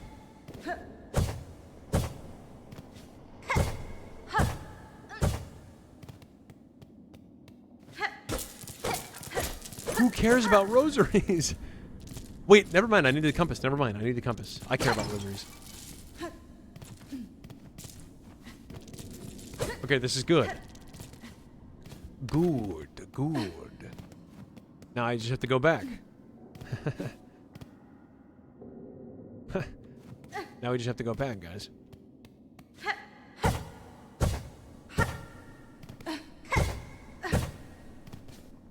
Oh, we're fine. Wait, never mind. Okay, never mind. We're good. We're cooking.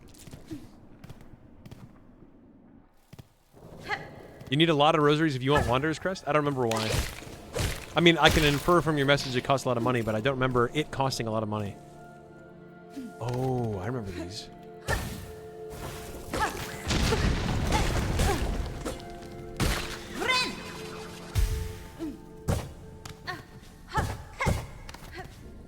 I'm kind of schmoving. I'm not trying to toot my own horn. Seriously, I'm not. Seriously, I promise to God I'm not trying to toot my own horn. But I am kind of schmoving right now. I also remember there's a side quest here to find that beast. I wasn't supposed to drop down there, was I?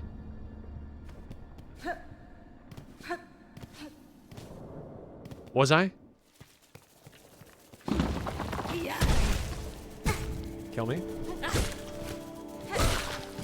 Something tells me I just missed out. Was not supposed to do that, at the very least.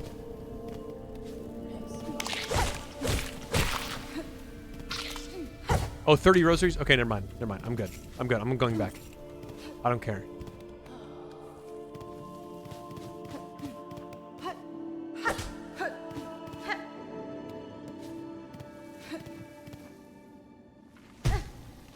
Okay, okay. This is where we meet Grindel, right? I know exactly where I am. Guys, I'm not going back to Hunter's March. You can't make me. I'm not going back to Hunter's March. We're not going there yet. I want to go the actual way that I'm supposed to go, which I think is... Oh my god, I don't know. I actually have no clue where I'm supposed to go right now. Deep Docks? Where the hell do I go? Down and right? Let me talk to Grindel real quick.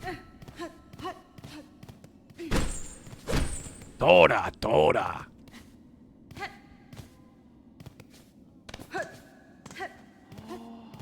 Guys, straight out of Farloom. Crazy motherfucker named Grindel. Your rosaries he's gonna swindle. Cooking. Straight out of Farloom, crazy motherfucker named Grindel. Your rosaries he's gonna swindle.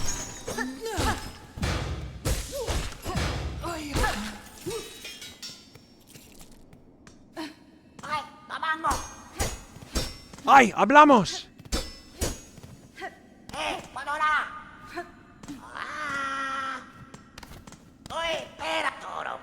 Wait, what was he just about to call me? What was he just about to call me? He said, "Hey, per."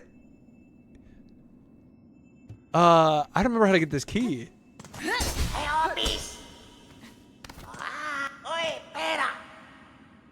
Are you hearing that? Are you hearing that? Hey, perra! Are we hearing the same thing right now? I don't remember how to get this key, by the way, genuinely.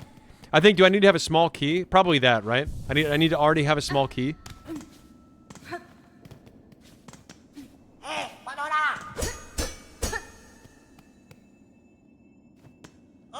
No? Oi, perra! Okay, 2 seconds.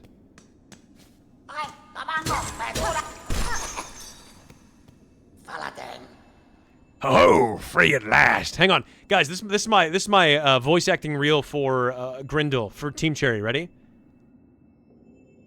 I gotta hear his voice again. Catestre. Never mind. I quit. I quit. Okay, I am gonna equip this. Because I do remember this being kind of useful. And if I can pair this with the poison again, guys, what a goated strategy that would be.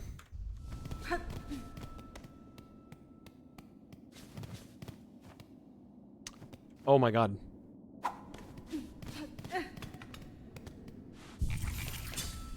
Okay.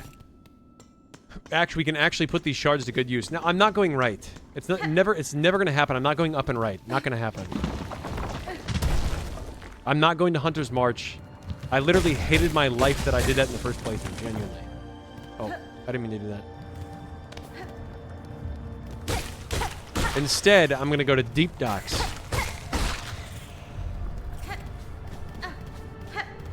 Which is down and right from here. Don't believe me? Give me 2 seconds.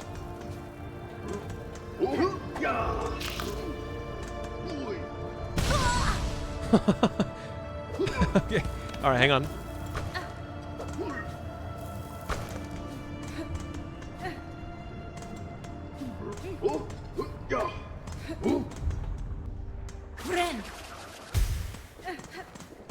Now, I think we're here already, right? Where's Lady in Forge?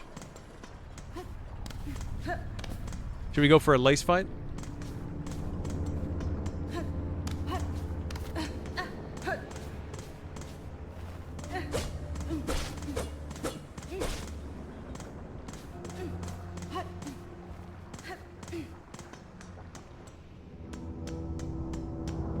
You're hoping the hunter may march today?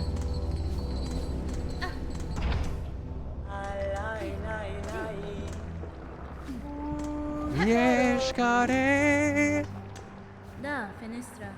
Wishka. Ugh. Okay, I can buy both of these, and I'm going to. Chakra, how many rosary strings do you have that I can buy? I'd like to convert all my rosaries to rosary strings, and the cheapest ones, by the way, the ones that cost 30. I'd like to do a 60 to 30 conversion, please, just in case I die. Guys, you wanna know how old I am, by the way? I was brushing my teeth earlier today at 1 p.m. Central Time, and I was... You know how when you brush your teeth, like you brush your teeth, right? And you have to, like, stabilize your head, so you have to activate your neck muscles? Well, while I was brushing my teeth, I pulled a neck muscle. I'm being 100% serious. Just from brushing my teeth, I pulled a neck muscle. I don't even know how it happened. That's how old I am.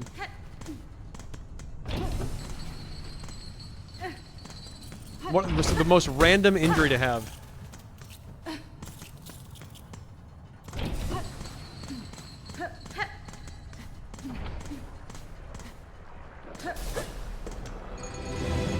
Wait a minute. Guys, am I in the area where the dash is or not? Yes or no? Am I in the area where the dash is or not?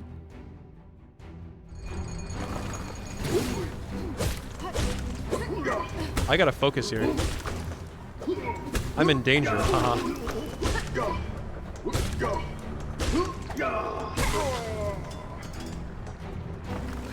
I'm gonna ring that bell.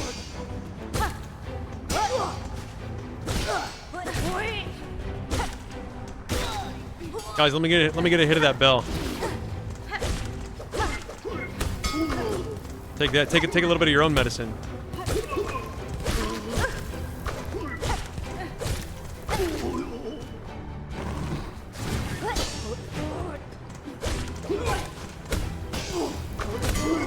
Oh! God tier spacing.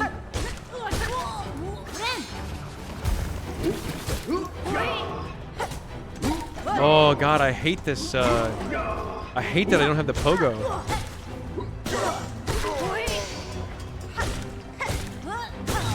Nice.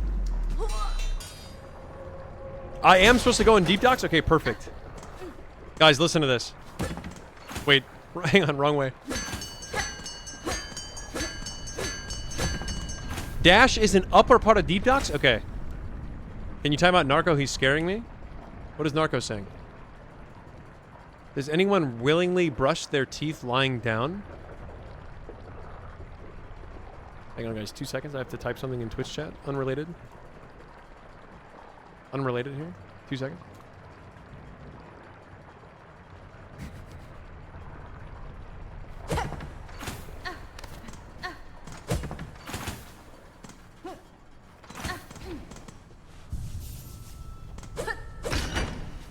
Oh, thank God. I was actually debating just going down because someone said that the deep docks thing was, or the dash was down. Okay, now if I remember right, guys, cancel me if you want. If I remember right, there's literally nothing useful here. Nothing. The only thing that you could argue... Wait, does she have the bell? Hang on. Does she have the bell that you can stop getting hit if you're healing?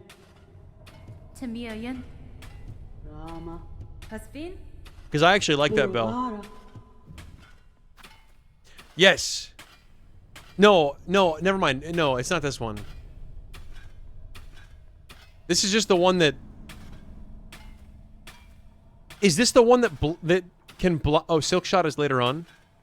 What's the one I'm thinking of? I'm thinking of a charm that you can heal and it will block damage incoming while you're healing. The other one is in Far Fields? Oh, okay. Never mind, I'm leaving. I'm not buying any of this. Mario.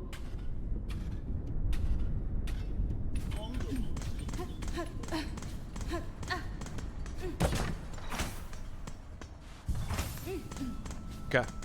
We're going down. We're gonna get that dash.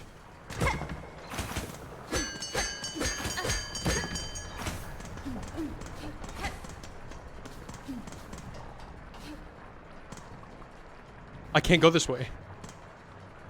Or can I? I can't. I can't go that way. I need the dash to get that way.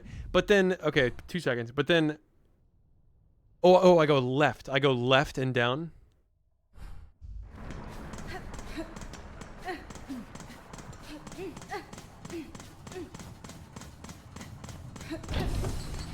Nope, I'm going left and down. Wait, I know exactly where I am. I don't want to go here. I need to go more down.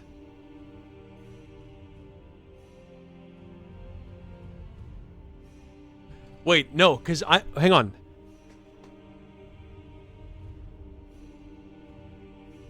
Hang on, can I, wait. Where the hell am I? Didn't I buy the compass? Oh my God, I never bought the compass, did I? Or I never equipped it.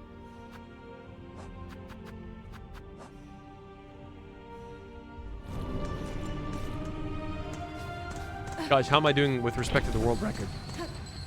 How are we doing there?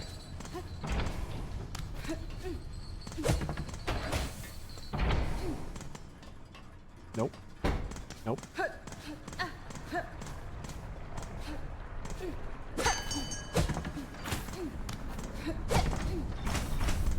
Okay, bench is here.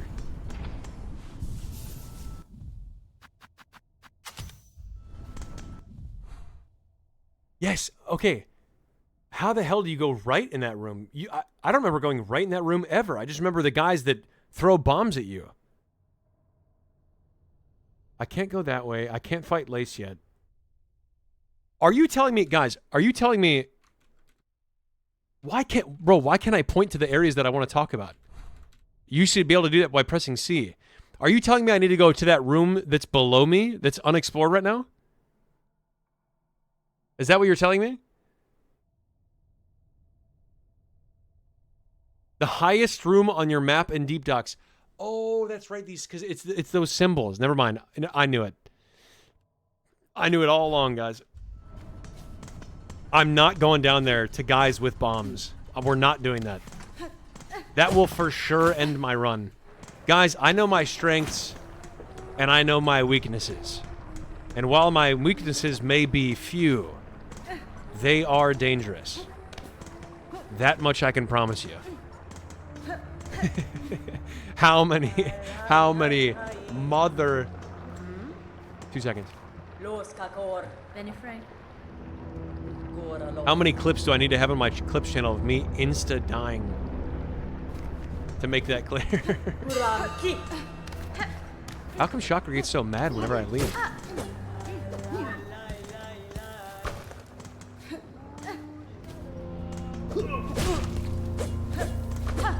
Blood is giving off such pick-me energy right now. I can't go up here, can I? Oh. Never mind, I can.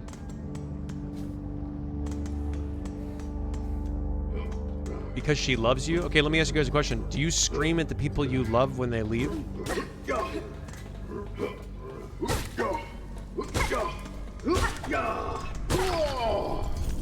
No, you don't. No, you don't.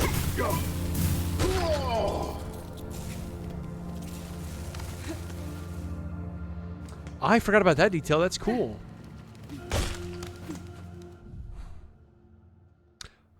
Oh, I need to go up more. Oops. Right? I need to go up more? Yes, I do.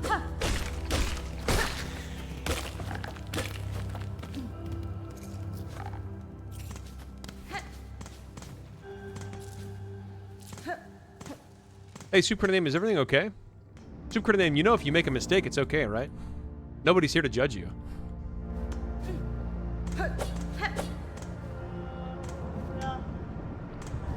Now, is anyone here to time you out? That's a different story.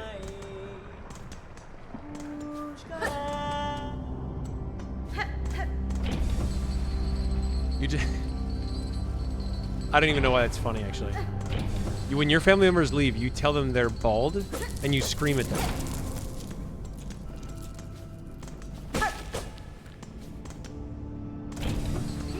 Huh.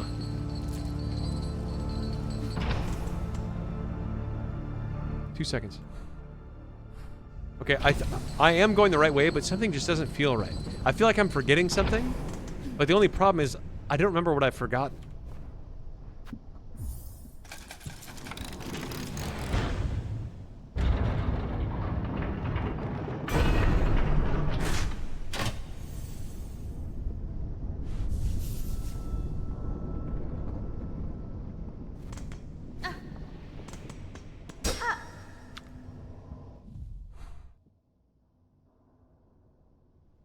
Oh, I was supposed to go that way. Guys, I think the room that's below the room I'm trying to go to, I think I need to go all the way right and then up, and then I can get to the dash. I'm almost positive.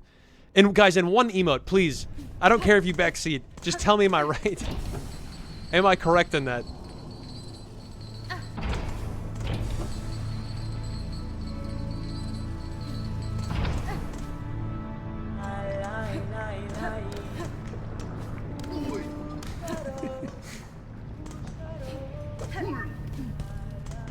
I've already played the game. There's no spoilers you can tell me. Oh, I'm gonna die to this one guy. We're dead. It's over! It's over! Guys, I need to find a bench. I need to find a bench in bad. I don't even remember where the closest one is. Okay, now hang on. 2 seconds. I'm gonna take my time.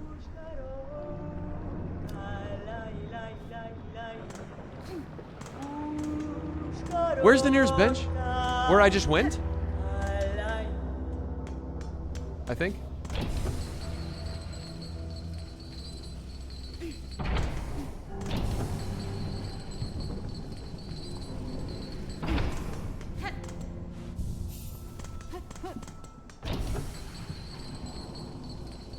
Seems like you've mastered the skill of forgetting so you can experience it again.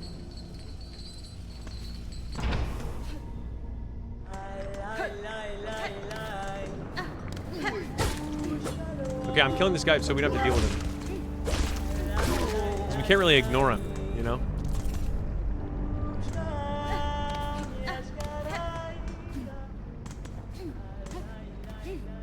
By the way, Walker, welcome to the chat.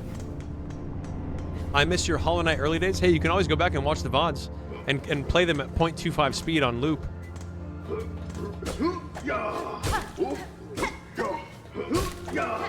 And watch every ad.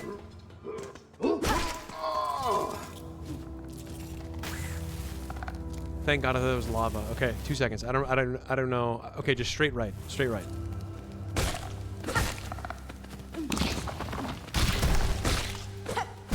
Does anybody grieve for that bug?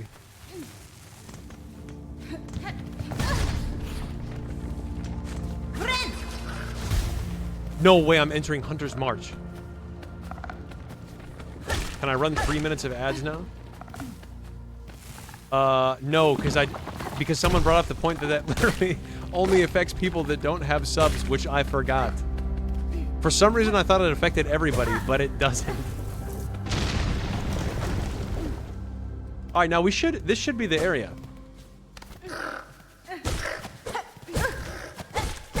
Get these! Okay, I'll sit down on this bench. Hang on.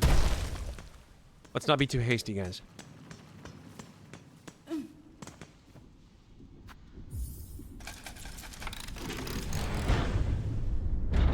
On YouTube it does, if I recall correctly. Yes, you know what's so stupid, by the way? Is that if you buy a channel membership, you don't skip out on ads on YouTube. So, literally, the only point of channel memberships is, I guess, if like they have a private Discord server, than that. But also emotes. That's it. You're paying however much money per month for an emote, and I guess videos. But most creators took away their members-only videos because they realized it was being recommended over everything else.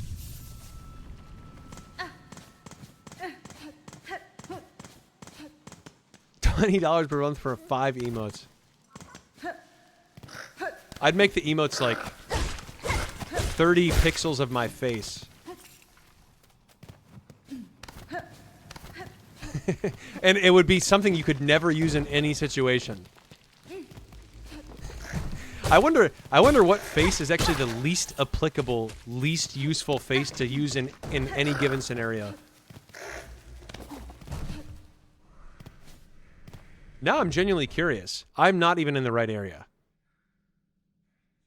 Guys, am I doing the right thing? Does anybody out there know? Guys.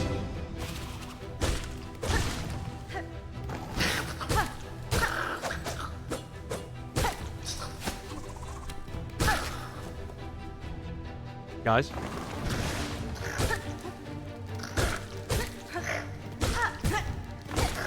Is anybody out there that can save me?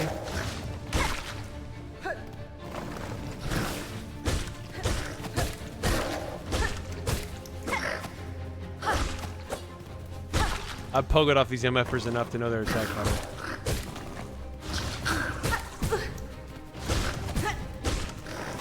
Hang on, 2 seconds, 2 seconds!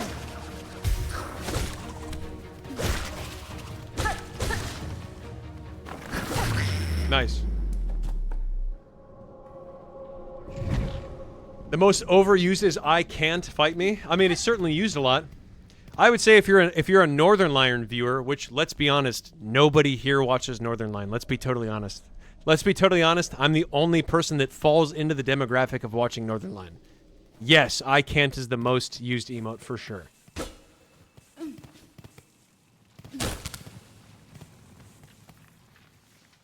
Press down to look down. I don't know what I thought was going to happen there, but I don't want to... Oh my god, that was so sad. What? I have to start all the way... What the hell?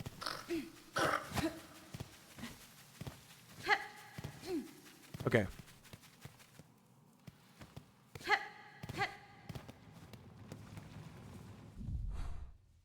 All right, so this is where the dash is now.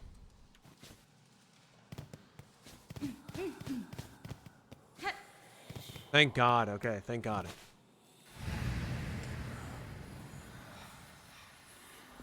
Daughter of a distant land.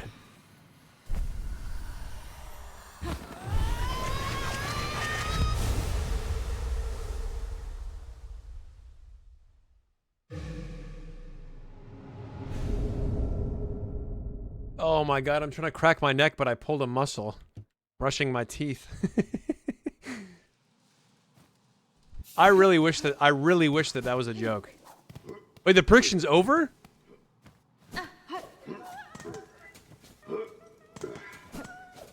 I hear somebody messing with a flea. And I see red when people start messing. Oh. Never mind, it was just trapped in a pot or whatever.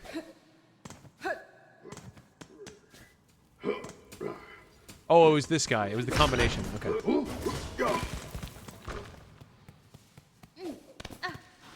Okay, we're good on that.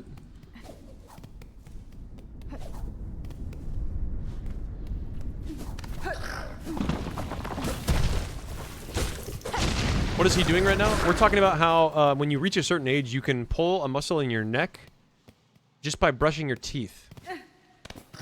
That's what we're talking about. You can literally be so old that just by simply brushing your teeth, you can injure yourself. Can you believe that?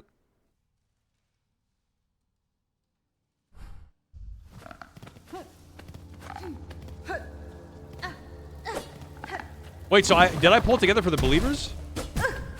What percentage of people were believers?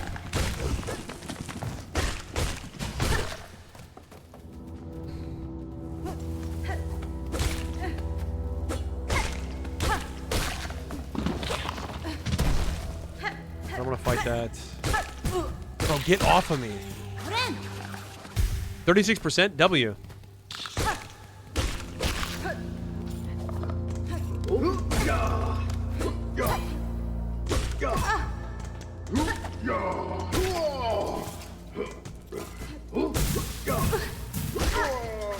Who do these people think they are? Genuinely.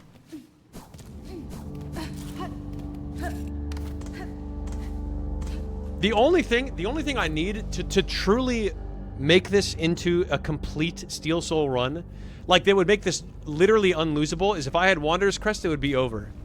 It would be legitimately over. You should have kept going right? Okay, say less. Wait, why? I can't keep going right. Unless you're talking about up there. Are you talking about the most upright that I can go?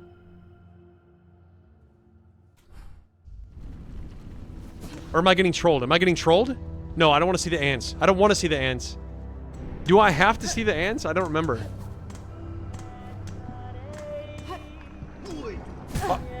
I could go my whole life without ever seeing them and be okay.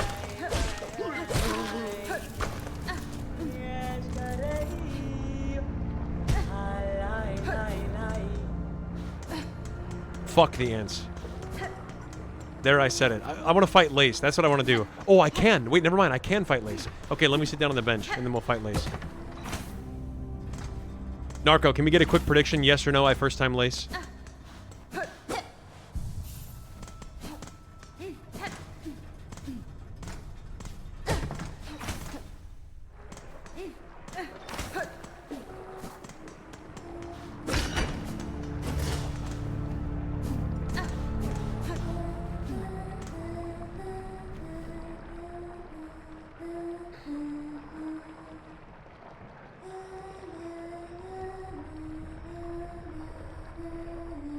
Personally, I'm not very into ants, but to each their own. I'm gonna say something that I think is probably gonna anger the majority of Silksong fans. But I want you guys to hear this. I don't think bugs are attractive. I'm not sexually attracted to bugs. You know what else, too? You know what else, too? I also don't think... Can I read you this? Can I read you this DM that I just got? Let me read you this DM that I just got.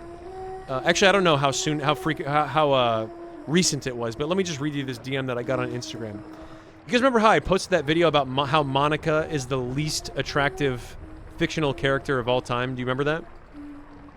I received a DM on Instagram. You guys want to know what it's like to be a content creator? Let me tell you what it's like to be a content creator. I received a DM on Instagram. Hang on. I won't share the person's name.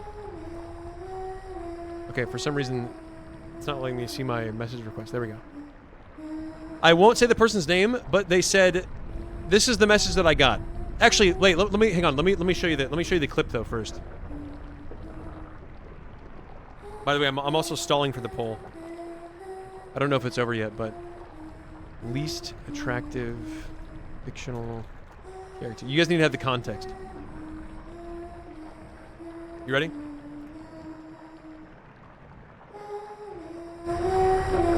Who's the most unattractive fictional character? Monica, DDLC. And I'll debate that, by the way. Attraction is not only based on looks. Monica is actually crazy, like legitimately. Anyone who overlooks that is actually delusional. The amount of people in YouTube chat that were simping for Monica from DDLC was insane. Okay, that's the video that I released. I released that video, and I had a request, a DM request in Instagram that says, "Don't hurt my mommy Monica from DDLC. You're going to one mankind hell you won't escape." And then they tried sending me a .exe file. Was the next part of the message.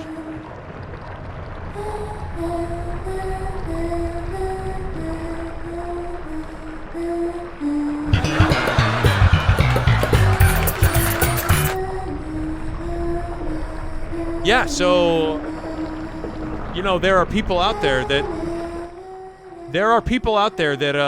you know, it's almost unbelievable. It's genuinely almost unbelievable. Anyway, guys, you guys ready to fight Lace? Me when the 31-year-old man doesn't like the fictional 18-year-old high schooler. Don't insult my mommy Monica. Holy hell. Guys, I read that and it physically made me uncomfortable when I read that. And you know what else is crazy too? You know what else is crazy? Is that in that game DDLC, I don't know, guys. I don't know how I feel about this. I'm curious as to what you guys think. I don't know if Twitch chat is the best people to ask this, but it's still so crazy to me that Natsuki is a freshman. Okay? Natsuki is a grade 9 in that game. And yet they say that Natsuki is 18 years old, which means Natsuki got held back 4 times in a row for that to be the case. Whatever.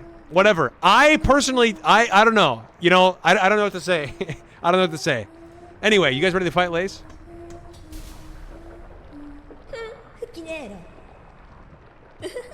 If I can beat Lost Lace, then regular Lace should be no problem.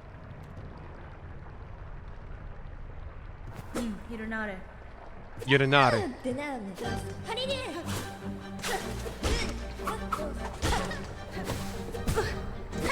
You've got to be kidding me. You've got to be.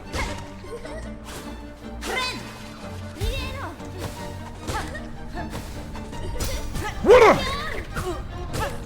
Bro, there's no way I die. There's no way I die, right? I mean, genuinely.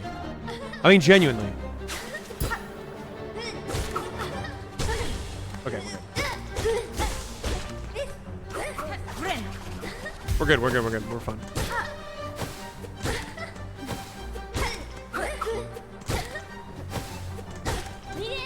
Took me a second.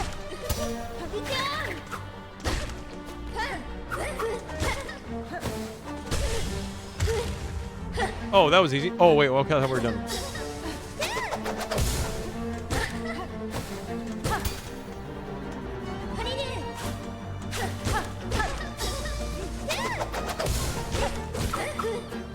Kill me.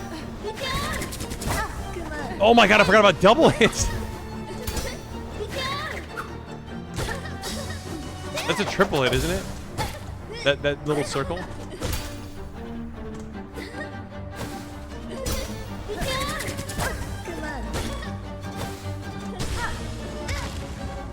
Are we done? Oh.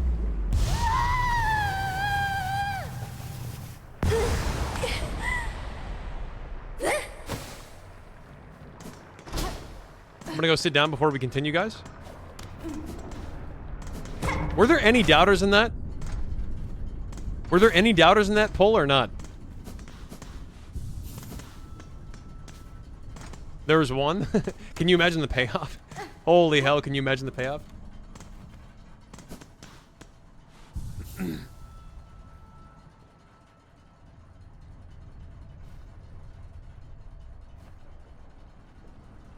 All right, guys.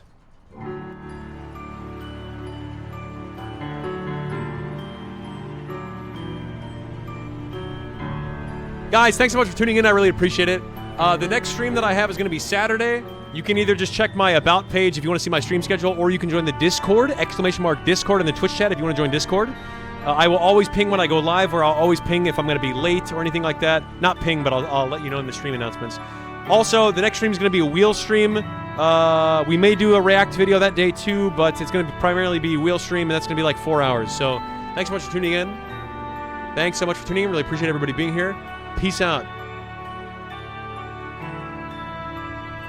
W Pugs. All right, peace out.